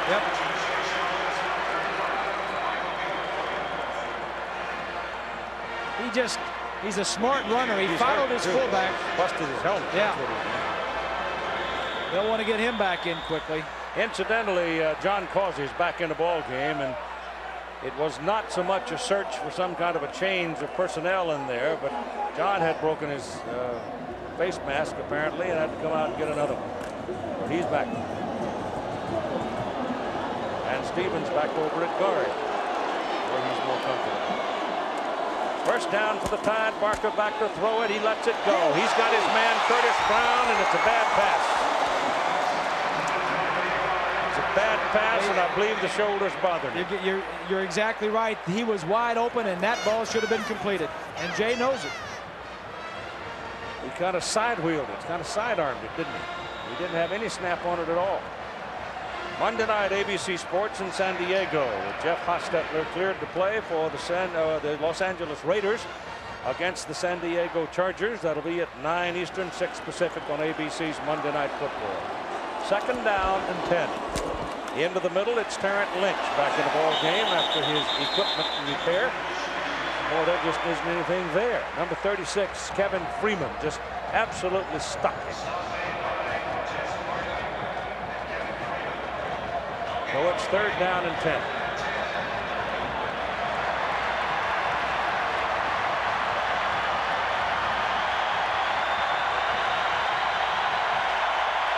Nobody warming up on the sidelines to go in there at quarterback, so they're going to dance with who brung them. That's out of the shotgun.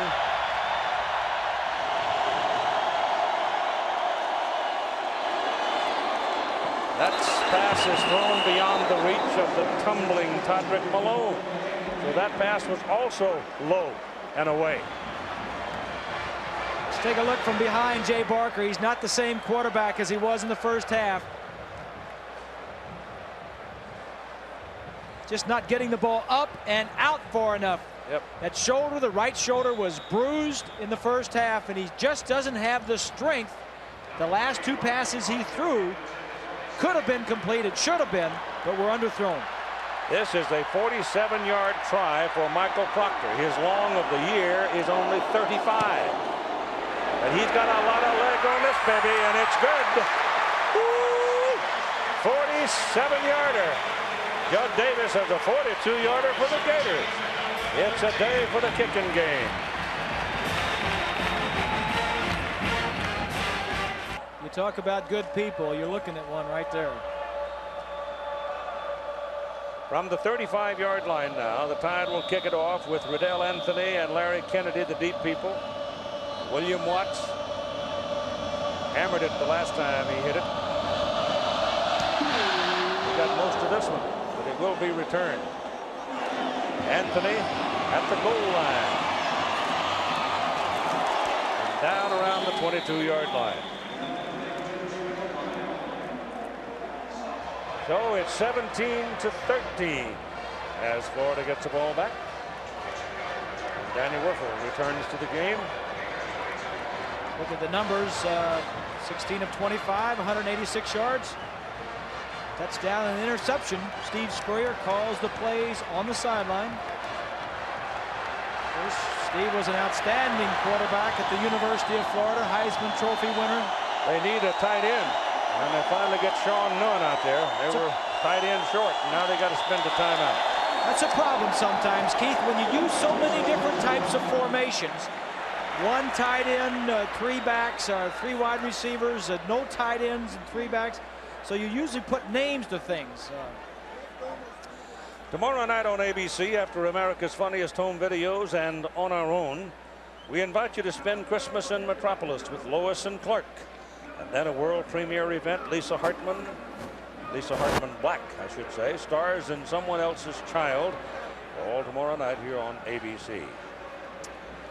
All but 3 players on the Alabama football team, Bob, are from Alabama or some bordering state like Georgia, Tennessee, Mississippi, or Florida. Home cooking. In Florida's case, all but 9 players are from the home state. So that's maybe one of the reasons we're seeing such a hammerlocking going on that here, wasn't because always the home boys play well. Yeah, and that wasn't always the way it was at Alabama. A few years back, they were getting them from all over, but Gene Stallings' way has certainly paid dividends the last 5 years. Well, the old story goes, if you can keep the guys at home, your good players at home, and have them play for the home team or teams, in the case of Florida, yeah, you're going to be all right. Prime example is Jay Barker. Jay was not a highly sought-after quarterback at Alabama. Stallings came in and brought him in and worked with him, and now he's an outstanding quarterback. First down from the 22. Wuerffel lets it go big. Anthony can't run it down. He had broken away from Tommy Johnson, was getting some help from Willie Gaston, but the pass was too low. They worked on that on the side. Steve had seen something that Johnson had been jumping on in the short routes, so he had a little curl and go, and he beat Johnson, the corner, but Gaston got over there. Wuerffel had to throw it away from him, but could have hit it. We've got 3 wideouts now for the Gators as they line up in the I. And 6 defensive backs. Staten drops off to cover the short man, and the pass is incomplete. Staten, the linebacker, and Brad Ford, the cornerback or the nickel back, were there to cover the fullback coming out of the backfield, Bilkey.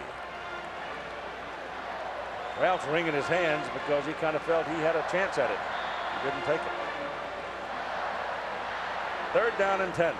This Alabama defense is complex, and they do a nice job with it. Everybody seems to know what their responsibility is.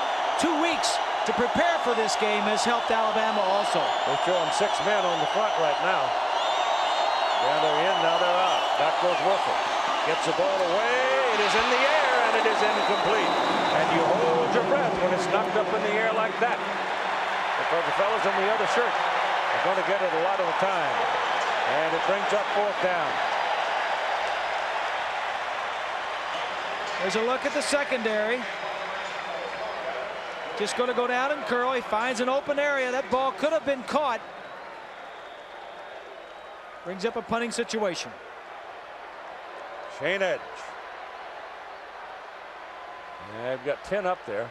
They'll turn it back. Stallings said they might return here. I thought they might be able to block one. It's returned.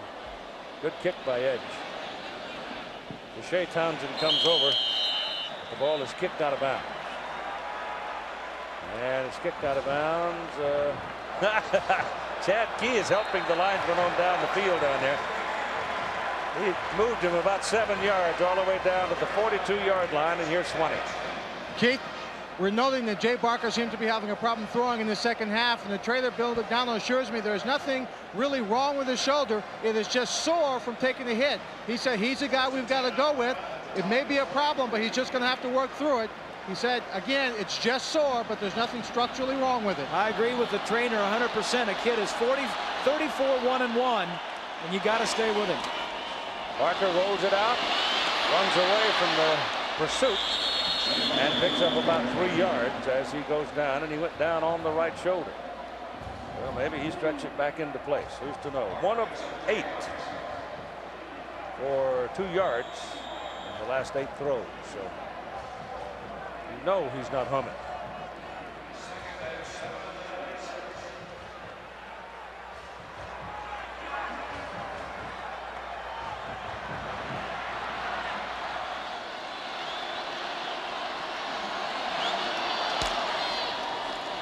Williams looked like he might want to pitch it on a reverse. He had a man circling Marcel West, but he kept it. Didn't get much out of the effort either. Only got a yard. So they'll be looking at 3rd down and 6. Williams has carried 20 times in the ball game now for 70 yards. If I remember in the Auburn game, by the time he hit 20 carries, he had close to 150. Florida defensive front has proven a sticky wicket. Yes, they have. They have dominated the last 5 or 6 series. 3rd and 6.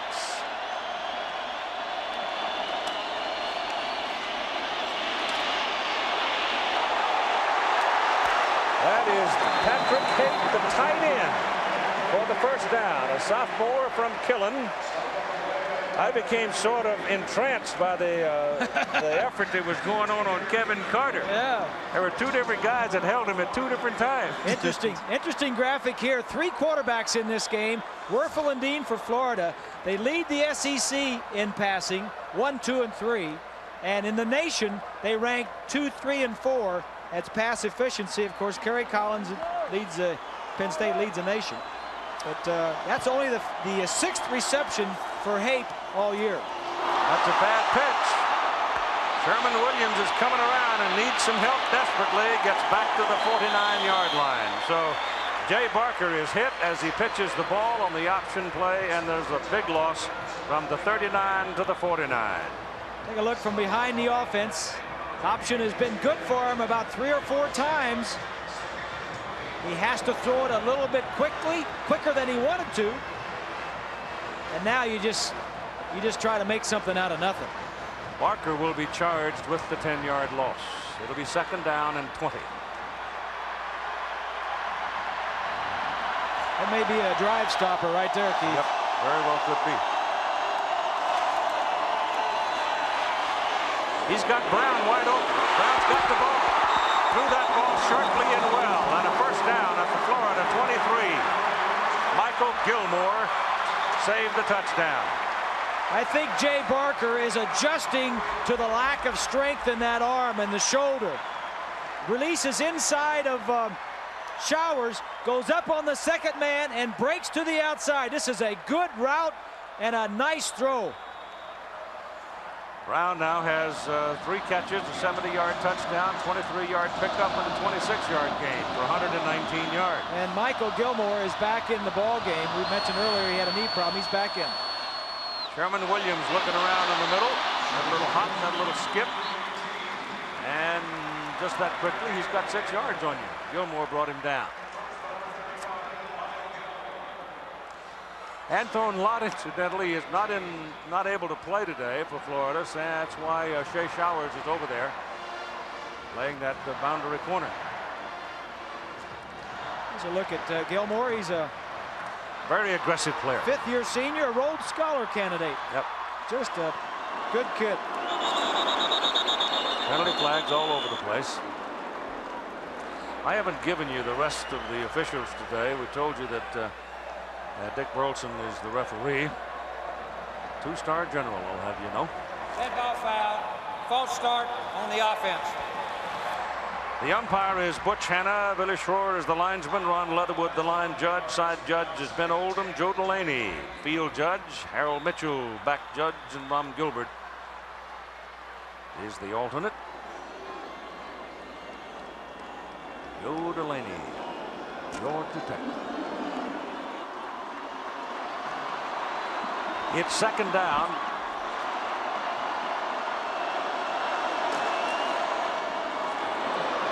Sherman Williams tries to get around the left side, and they hunt him down again. Pickup of about 2. He's a blue-collar runner, Keith. If you ever saw one, he's gained over 1,200 yards this year. Kind of an interesting thing here, Bob, that all 3 of Alabama's penalties now have come inside the Florida 18. It is interesting. Made all their mistakes. Yeah. Get a little anxious when they get down in there. Yep.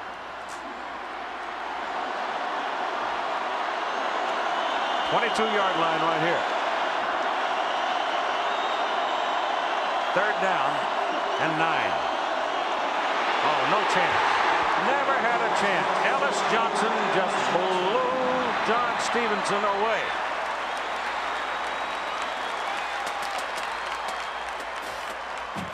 I think it's Stevenson that he victimizes. Right in the middle of your screen, 61. He just goes around Causey. Causey. Yeah, the center. That's why this Florida defense is so tough. It's the defensive line of Carter and Johnson, McMillan and Campbell. They came into the ball game with 34 sacks on the year. Here's Michael Proctor in for a field goal try. He's at 22, 47, and now he goes for another big one, and it is good. 48 yards.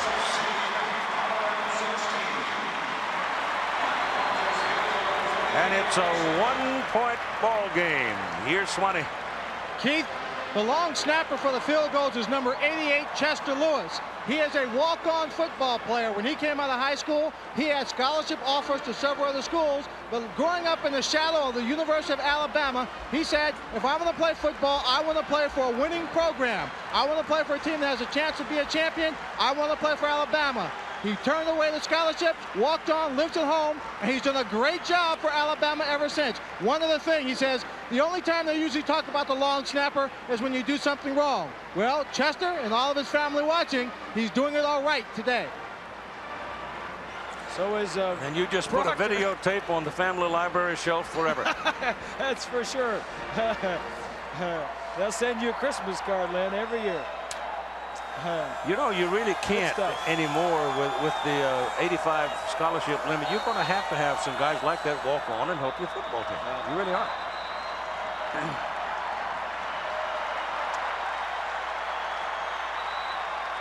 I feel the rigors of the winter cold getting a hold of me. I'll be squeaking with the 4th quarter. Stay loose. Well, just don't keep popping any pills over there. I don't want you falling off your stool. Anthony going back along with Larry Kennedy. Kennedy's number 3 there. Of course, Reidel Anthony is number 15. William Watts will kick it off.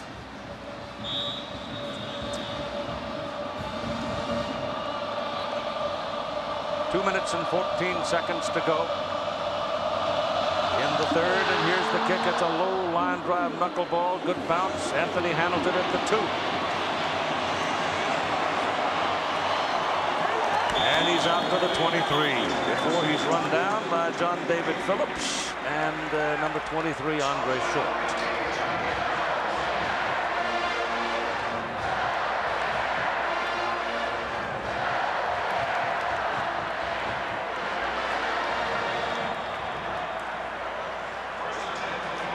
In this quarter, Florida has 7 yards out of its offense. No first downs. They've had the ball 2 times, and they've been 3 and out both times. 2 punts. Fred Taylor is the deep back, and he's not very deep. Their running back really steps up close to the line. Slips through the hole, slides into that short zone, makes a catch. Shoe rolling around. Everybody thought it was a football there for a minute, but it wasn't. It was somebody's shoe. Willie Gaston's.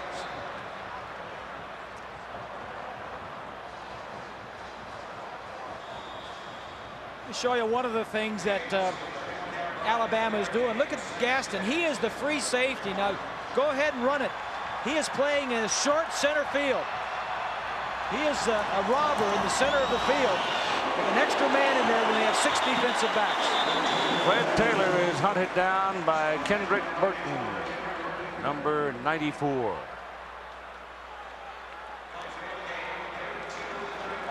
Right over the center. Takes on Swain and makes a nice play. 3rd down and 2. This is a big play here for Florida. Keep possession of the football.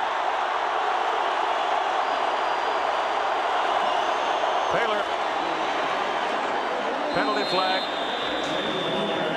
The line surge indicates first down, but it's a man on the side that's thrown the flag. We're talking to Alabama, so that would mean it's against Florida. Nope.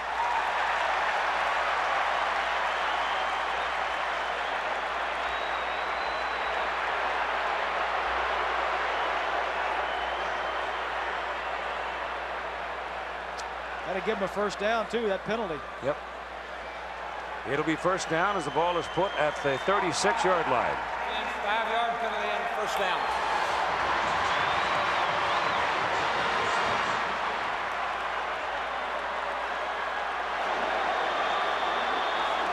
There's a look at the most valuable player in last year's game, Terry Dean. Wuerffel on first down. Throws underneath the coverage again, going to the man out of the backfield, Taylor. And he was just able to get away from Burton. Burton came flying in, arms flailing, and he stepped away from him and completed his pass.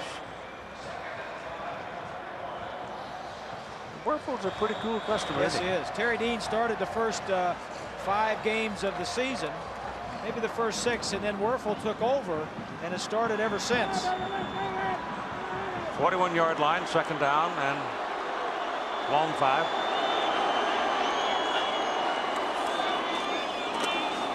Taylor again. Out to the 45. So he at 214 pounds. He'd bend you back as we come to the end of 3. And it's 17-16 Florida.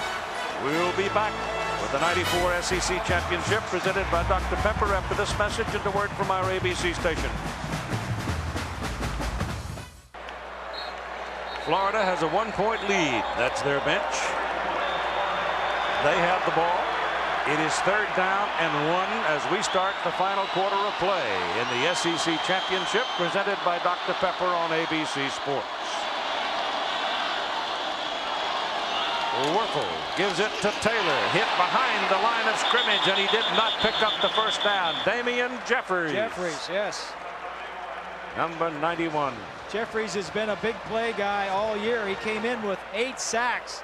He's got 3 forced fumbles. He's had a fumble recovery for a touchdown. Number 91 slants to the inside. That's Ingracia. And that's like a turnover. If you stop Florida short of this, they're going to go. They're going to go. It's fourth down on their side of the field. It's fourth down and a half a yard just outside the Florida 45. They lead by a single point.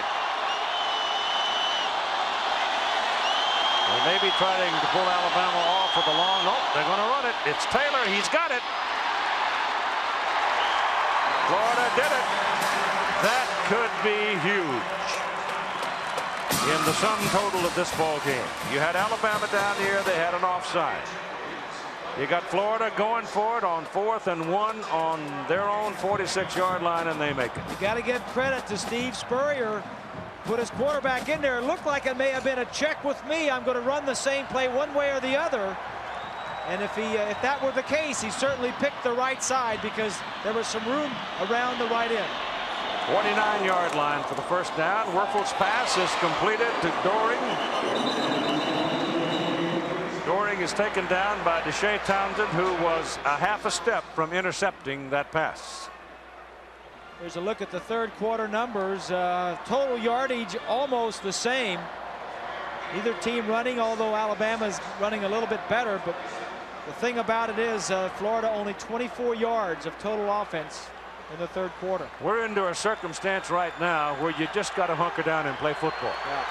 I mean, you got to do a little smash mouth stuff right here, and the one that wins this skirmish is going to win this football game. Lofted down the field, incomplete. The pass was intended for Ike Hilliard, and it was overthrown. Well, he had him going. It was a little hook and go.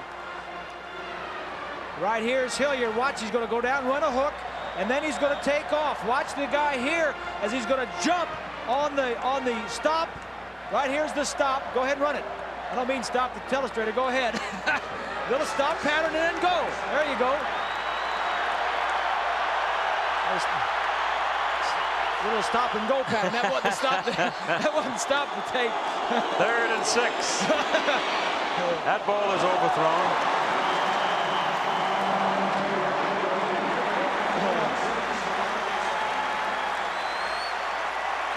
So it is 4th down, and Florida will punt. Steve, on that little stop and go route, Spurrier had the man beat. Yep. Wuerffel just didn't wait quite long enough. He had time to wait. Edge has had a good day. 48, 52, 40, 45, and 36. Townsend is waiting for it for Alabama.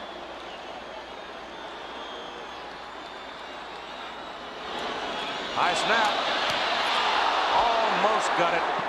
Knocked it out of bounds at about the 20. Almost blocked that. Sam Shade went right through his arms, it looked like. 27-yard punt.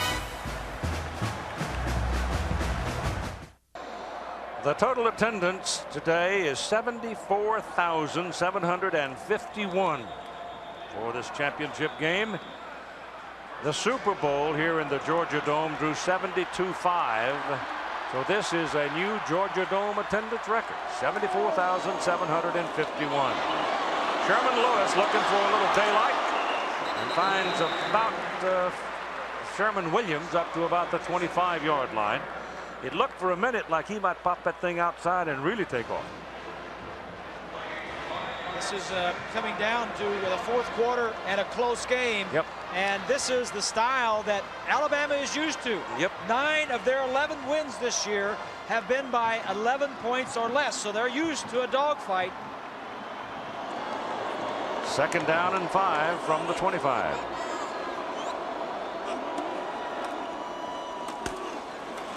There goes Williams again. And you know what? He looked like he was dead in the well, but he wound up picking up a 1st down with that last surge.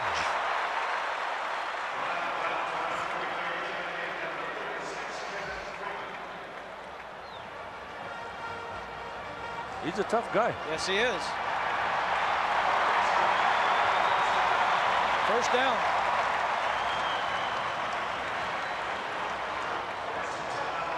From the other side, take a look. Williams keeping his feet. Now he's running over people. He sees the 1st down marker. Look at that. Just great effort. Mentioned how Alabama's been in a lot of tough games. Florida, on the other hand, 9 of their wins have been blowouts, and the 2 games that have been close, they have tied one and they have lost one. We have the tiebreaker in effect today. We will not have a tie. Barker's pass, good. Caught by Todrick Malone.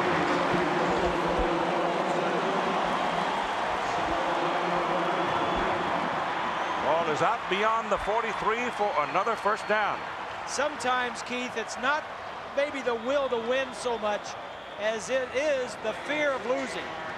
And you look at Jay Barker, he's got the ball now. You really feel like, hey, I don't care what I have to do, but whatever it is, I'm going to do it to win the ball game.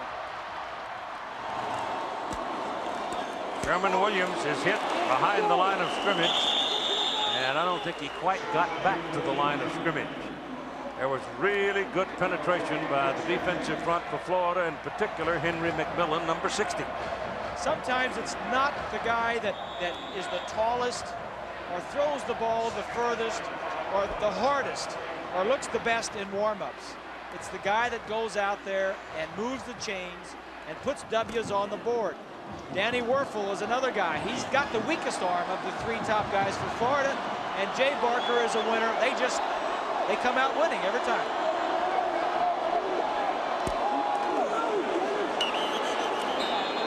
That's picked off. That is intercepted by number 35, Michael Gilmore. There's a penalty flag on the field. Maybe no play. Yeah, it was stopped it before. We have a dead ball foul, false start on the left tackle. Oh, that's luck. That's luck for Alabama. Bad luck for Florida. So instead of the Gators having the ball at about the 41-yard line of Alabama, It is 2nd down and 16, and the Tide will take it. Thank you. Steve Spurrier's Gators have finished 1st or 2nd in the Southeastern Conference every year that he's been there. Here's the shotgun.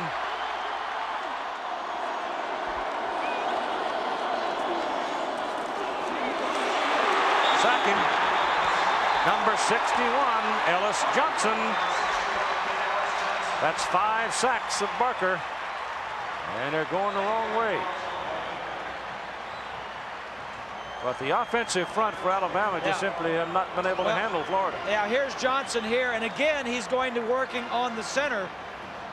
Ellis Johnson goes to his right. They're trying to double team him. The right guard tried to come over, and he went away from the double team. Johnson seems to find a spot where he can do some good. That's his 2nd sack of the day. It's 3rd down and 24. Ball handed to Terrence Lynch. And he runs it back up across the 40. But it's still 4th down and a couple of city blocks, and the Tide will have to kick it away.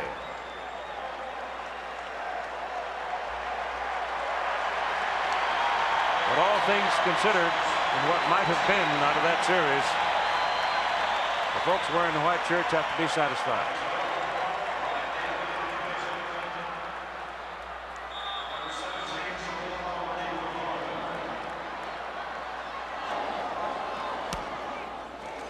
You notice that Brian Deal's movement on the punt's been a little quicker since he had that one blocked. Fair catch is called by Sorolla Palmer back at the 17-yard line on the Florida side of the field.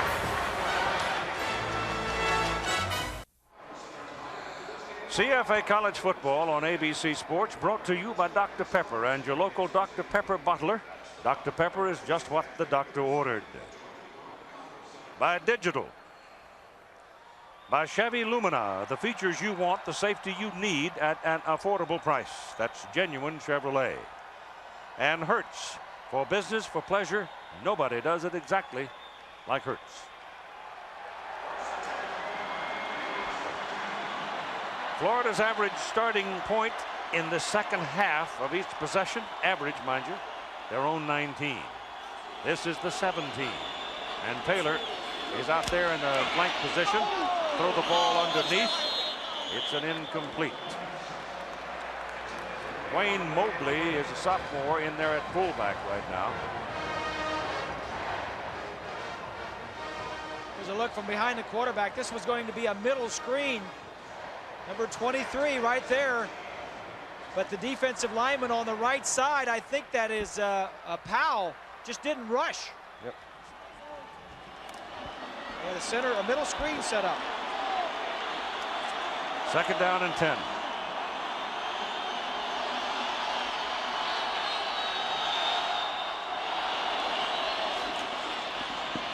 Wuerffel throws it hard. It's intercepted.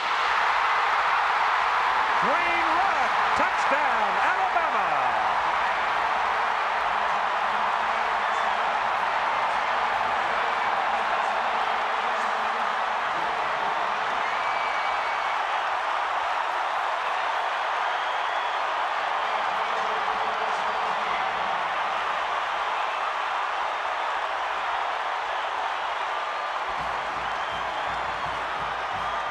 Wuerffel's going to throw.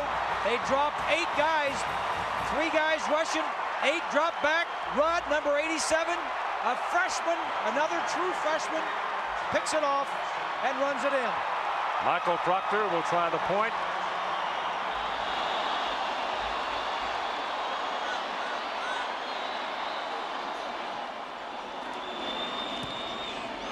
Got it.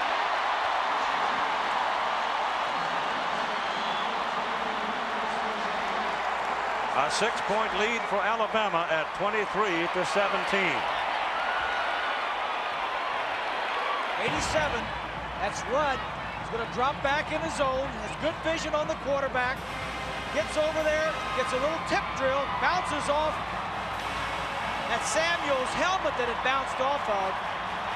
Rudd is a linebacker. Shades of a couple of years ago in this game. Was it Langham? Langham, Antonio Langham. Picked one off and ran it down the sideline. But mind you, it's a 6-point lead. Time remaining in the ball game, 8 minutes and 56 seconds. And since Gene Stallings has been the head coach at Alabama, they have a plus 51 turnover margin against the opposition. Yep. Here's a look from behind the quarterback. 3-man line, 1, 2, 3. Here's Rudd right here. He's going to drop back. It's tough to throw against 8 people when they're dropping back. You have to be careful. They throw to the right side. Stop it right there. Right here, he's open. Closed up very quickly. He was open for a second, but they closed up. There aren't many openings when you have 5 short zones, and the linebackers got there. Rudd made the play of the day. So at the red and white end of the Georgia Dome, they're exulting. At the orange and blue end of the dome, they're waiting. High kick. Way back there, no return. Florida's had only 32 yards in this second half. So they got to crank up something now as they trail in the ball game. Yeah. Well, the thing about it is, there was a mistake made, but there's plenty of time to cure it. I mean, sure, you have to go down the field against an awfully good defense, but there's almost 9 minutes left in the game. It's not like there's 35 seconds to play. What you're saying then is be patient. Well, they've got time, and you have to be patient against Alabama defensively. No backs behind Wuerffel. 5 wide receivers. And they get the pass off to Doring. And Doring is hit as he catches it up near the 25. Ralph Staten was right there. So you've got 5 wide receivers. You got to have 6 DBs in there for Alabama. And if you're looking at the Gators doing it through the air, Alabama has gone 58 straight regular season games without allowing a team or a quarterback to throw over 300 yards. Florida's got about 205 right now. And if they're going to tie it, they're going to have to do it through the air. Staten showed blitz. Now he drops off into the coverage. 3-man rush coming. Wuerffel's pass is thrown complete. It is caught by Aubrey Hill. And brought down by Cedric Samuel, but he's got a first down out of it as he took it up to the 33-yard line. It's a question of whether or not Wuerffel will. Oh, look at this. Wuerffel has to leave. He's hobbled, and Eric Kresser comes into the game. So Wuerffel hobbles off the field, having apparently sprained a foot or an ankle.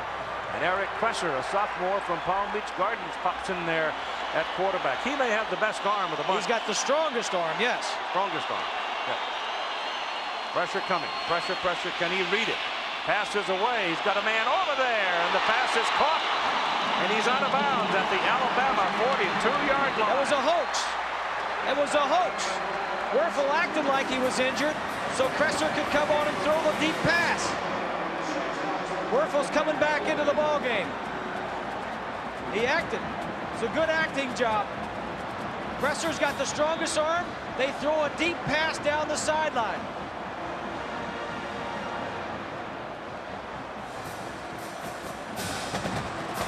You gonna go to acting school for that? Fool me. Well, I didn't see him get hurt. I didn't either. I thought maybe he twisted it when he fell down. 42-yard line. And Wuerffel back to throw it. Steps away from the pressure. And the pass is incomplete. That's Rudd knocking the ball away from Fred Taylor. Rudd, the linebacker who scored the touchdown on the interception. Time remaining, 7:40 in the game. Here is the previous play before Wuerffel went out. See what happens. Oh, he does. He does get that leg bent back. Yes, he does too. No, that's no hoax. That's not a play acting job there. That's called out. But Spurrier just took advantage of the strong arm that he had in the game. That's enough to scare you for a play. Second down and 10. Got to run it now. Wuerffel's a big kid. He took a pretty good lick from Tommy Johnson. Yeah. And Wuerffel at 212 pounds, 6'2", just weathered it and went and got 3 more. And he's close to a first down.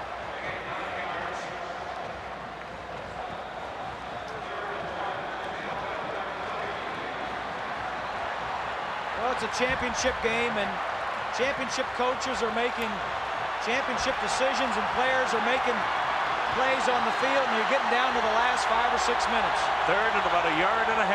Florida 2 out of 11 on third down conversions. Wuerffel's pass is away and incomplete, and almost intercepted by Willie Gaston.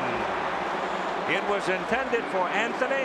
Anthony could smell the end zone. He almost has it on his fingers, and suddenly it is gone. But they had the receiver there if they would have thrown the ball properly. They're going to go for it, too. And Steve knows it. He's going to run down and break to the outside. If that ball is thrown out here, it's a completion.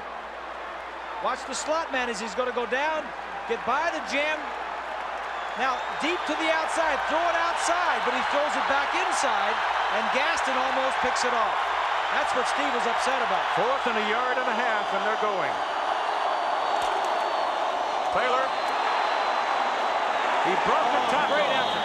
Broke the tackle and made the first down. He got away from Ozell Powell and others and picks up the first down. Just a great effort. It's 4th down. That's Bilkey 39. There isn't much there, and he just waits, fights off, squirms, twists, and picks it up. That kid is a true freshman having a big-time game. Michael Rogers, if he could hit him square on, could have bent him back and stopped him, but he didn't. He'll put it on the 31-yard line, Alabama side, first down, and timeout call by Florida at 6:21 to play, and they've got 1 timeout remaining.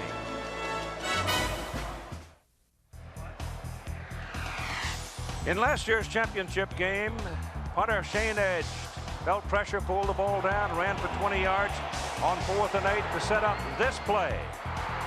Harry Dean, 43 yards. Jack Jackson, the Gators beat the Crimson Tide 28-13 to win the championship. Strange that Terry Dean, the MVP of that game, and Jack Jackson, the All-American this year, are both here, but neither one of them were in the game. One because of he's injured, and the other because he got beaten out. It's a pass. They got a screen set up out there for Reidel Anthony. And they take him down at the 23-yard line. Ball was thrown backward. It was actually a lateral. Yep. Could have thrown it, but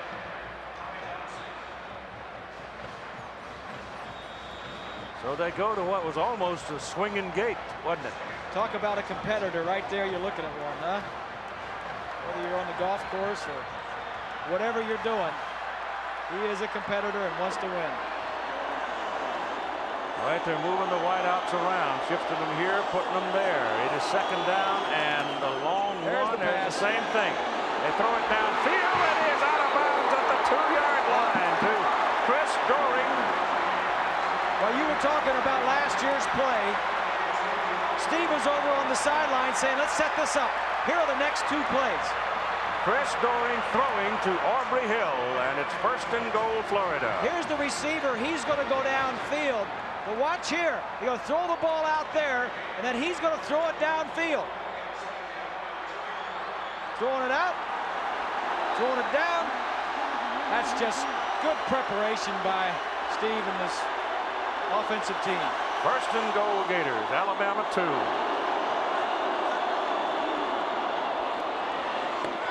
Touchdown, Doring. Florida back to the lead.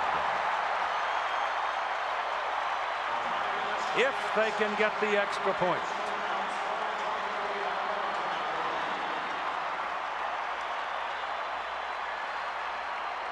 You talk about a clutch drive.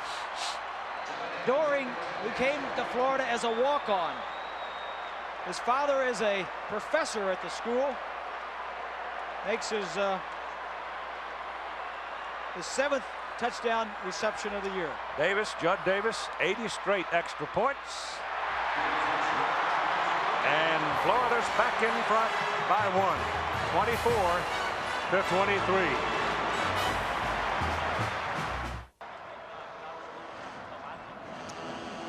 Well, 24-23. If Alabama had gone for 2 when they scored their touchdown a while ago, we'd be tied.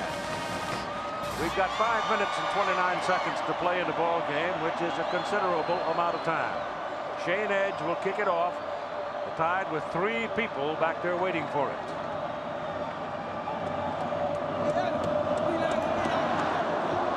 Edge hammers it. They'll go to Marcel West at the 1. And they throw him out of bounds up around the 22-23 yard line. Let's go back, Keith, and take a look at one of the key plays in that scoring drive. This is the pass out to the wide receiver. This was the second of the 2 that were a lateral. This throws back Doring, who was a quarterback when he came to Florida, converted to wide receiver. One of the key plays in that drive. Certainly the 4th down run by Taylor picking that up was another one. But you got to give it to Steve Spurrier. He's got all the plays and he ain't afraid to call them, and he's got them when he needs them. Jay Barker throws it out to Sherman Williams, who's got some help. And Williams up to the 27-yard line. About a 4-yard pickup on it.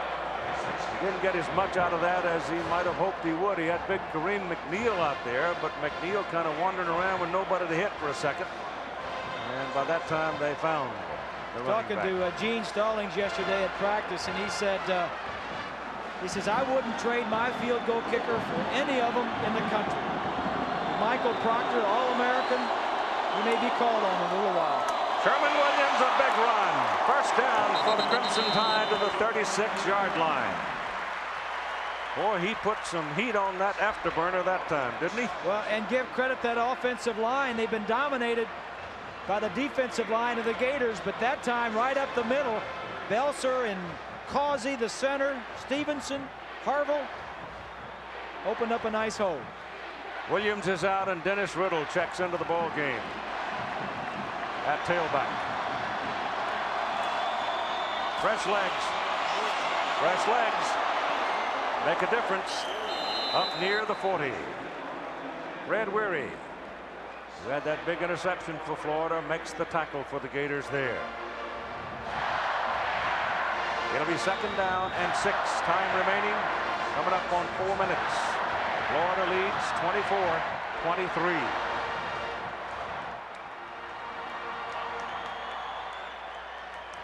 The SEC Championship game presented by Dr. Pepper on ABC Sports. 2nd and 6. Barker pumps it, hands it off to Lynch. Lynch running in traffic to the 42. Didn't open up for them as Kevin Freeman stayed at home and made the tackle for the Gators, along with number 60, Henry McMillan. Big 3rd down conversion here. Pretty long, too. It's 4. Yep. Now you've got to say, well, if we don't make it here, do we go for it on 4th down? Is this do I have 2 downs to pick this up, or will I kick it? He has 3 timeouts left, there's Stallings.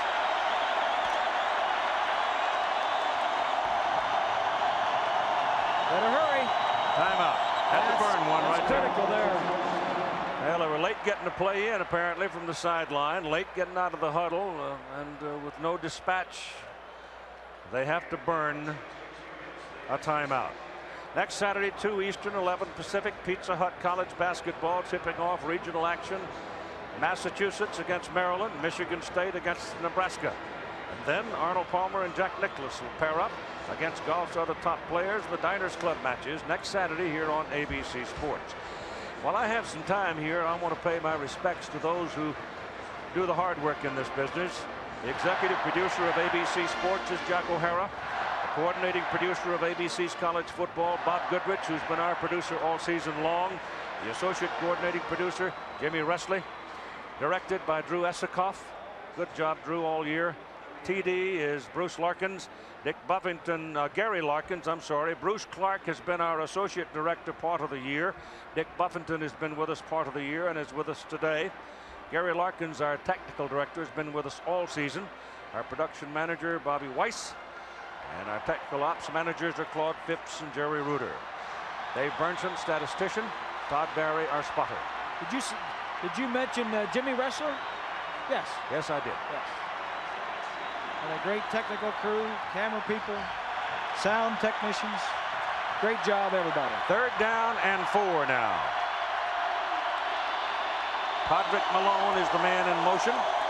Ball is handed off inside to Sherman Williams. And he's close, but he's short. They are half a yard or so from the 1st down. With Tough 4th decision. down coming up. Tough decision here. He'll go. You know he'll go. You know he'll go.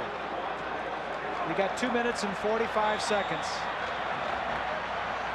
He's talking to him about the spot. Bob Pruitt, the defensive coordinator for the Gators, if he can get a stop here,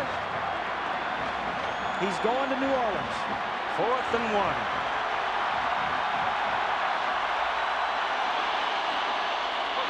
Parrott Lynch over the right side and gets the 1st down at the 47-yard line. Notice what they did. Quick snap. They came to the line of scrimmage and snapped the ball very quickly. They didn't waste much time. Oh, I think they might have been moving. I don't think they were set yet. They snapped. That's the only danger in a quarterback putting it on a quick count, that everybody is not set. They got away with one there. 2 minutes coming up. Sherman Williams bounces outside. Made something out of nothing. Got the ball to midfield. 3-yard pickup. They got 2 timeouts to work with. We're inside 2 minutes now. 24-23, Florida.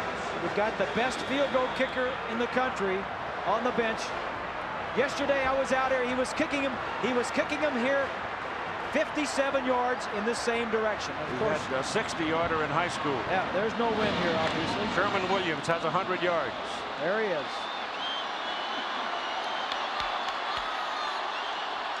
Minute 25.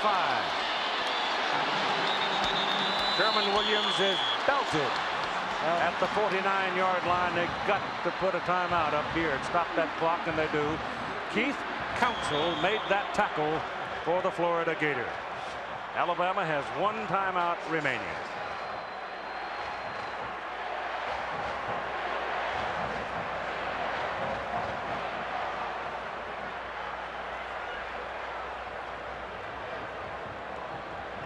Got to get something outside the pocket. Parker, maybe get him outside the pocket where he can make something happen.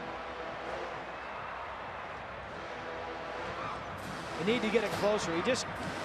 Everybody out here, they had a little, as you do at the end of practice, you kick field goals, and everybody stands around and watch Proctor kick with the field goal team.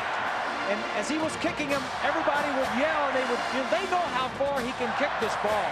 They back it up 5 more yards. He kicked it 57 yards. Now the offense and the coaches can't just rely on, say, hey, we're here, let's stop trying to make 1st down. They need another 15 yards. Yep. They need another 15 yards before they're in his range. It's 3rd down and 8. And you've got 1 minute and 12 seconds. And you've got 1 timeout remaining. 24-23, Florida. The thing you know, it's 3rd and 8 yards to go for a first, but you got 2 downs to pick it up. They'll go for it on 4th down. Winner goes to the USF&G Sugar Bowl. Loser goes to the Comp USA Florida Citrus Bowl. Penalty flag. Florida's yelling that Alabama moved. Alabama saying Florida was in the zone. The left tackle moved. Oh, my goodness. Dead ball foul. Concentration. False start on the offensive line. Yep. Left tackle wiggled a little bit, bobbed ahead, and so Alabama makes a critical 5-yard mistake. Right here, watch the tackle on the left side. Just going to move it a little bit. See, pulls back. That's enough. So the ball comes back to the 44, and it is 3rd down and 13 now. And the Gators get up there in a hurry. They've got 8 of them up there. Barker goes to Williams. The ball is tipped, rolling around, and it is incomplete. The ball was tipped at the line of scrimmage by somebody. It may well have been Mark Kemble that did it. This may be your last shot right here. You've never lost a game that you started that you finished. The one loss that Jay Barker had was against Auburn, and he didn't finish the game. 4th down and 13, and Alabama spends the last timeout to try to come up with something.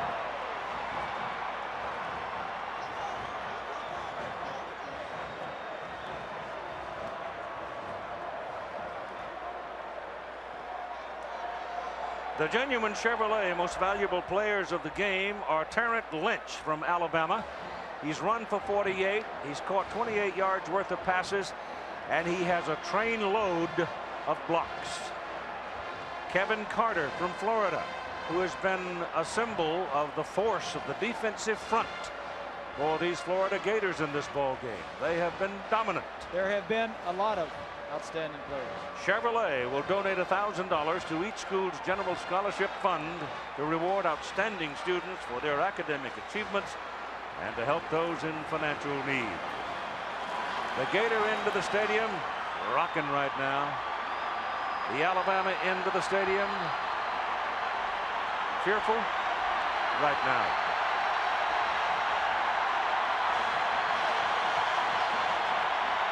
Resolution is very close. If Alabama can come up with a play good for better than 13 yards, well, it's coming this way. Wide side, both wide receivers.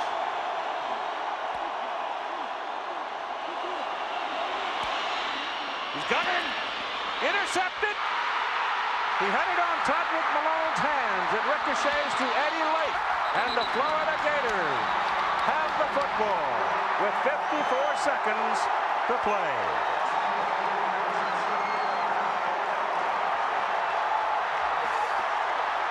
If the ball is a split second sooner, it's a completed pass.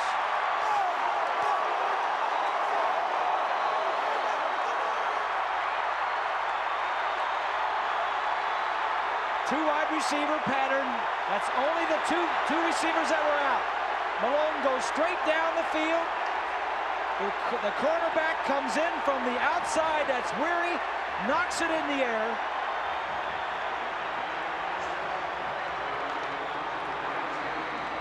Says get down. Steve says just fall down. He ran out of bounds to stop the clock.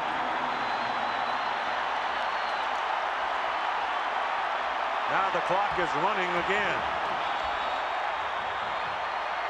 Everybody's cheering. Steve's thinking. Well, he was headed right toward him, and he didn't want him coming out of bounds to stop that clock. Yeah. The winners and the losers. Nobody really loses in this game, though. This was an outstanding game. Yep, that'll do it. All they got to do is run it off because Alabama can't stop it now. And the two teams shake hands. It was a tremendous football game as Florida wins 24-23.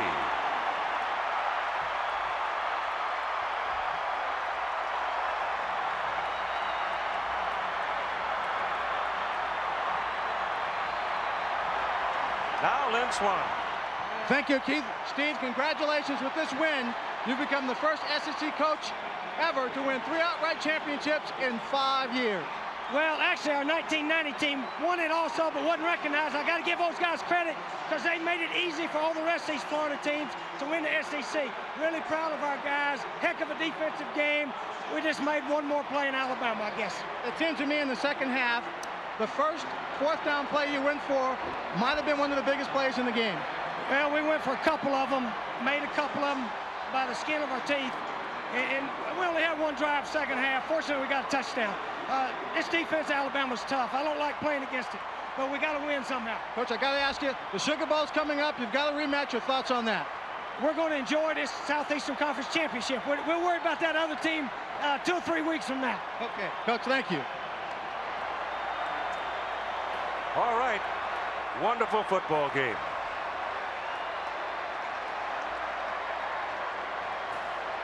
The Florida Gators win the 1994 Southeastern Conference Championship. Stay tuned for the Thrifty Car Rental postgame report. We hope you've enjoyed the 1994 college football season on ABC.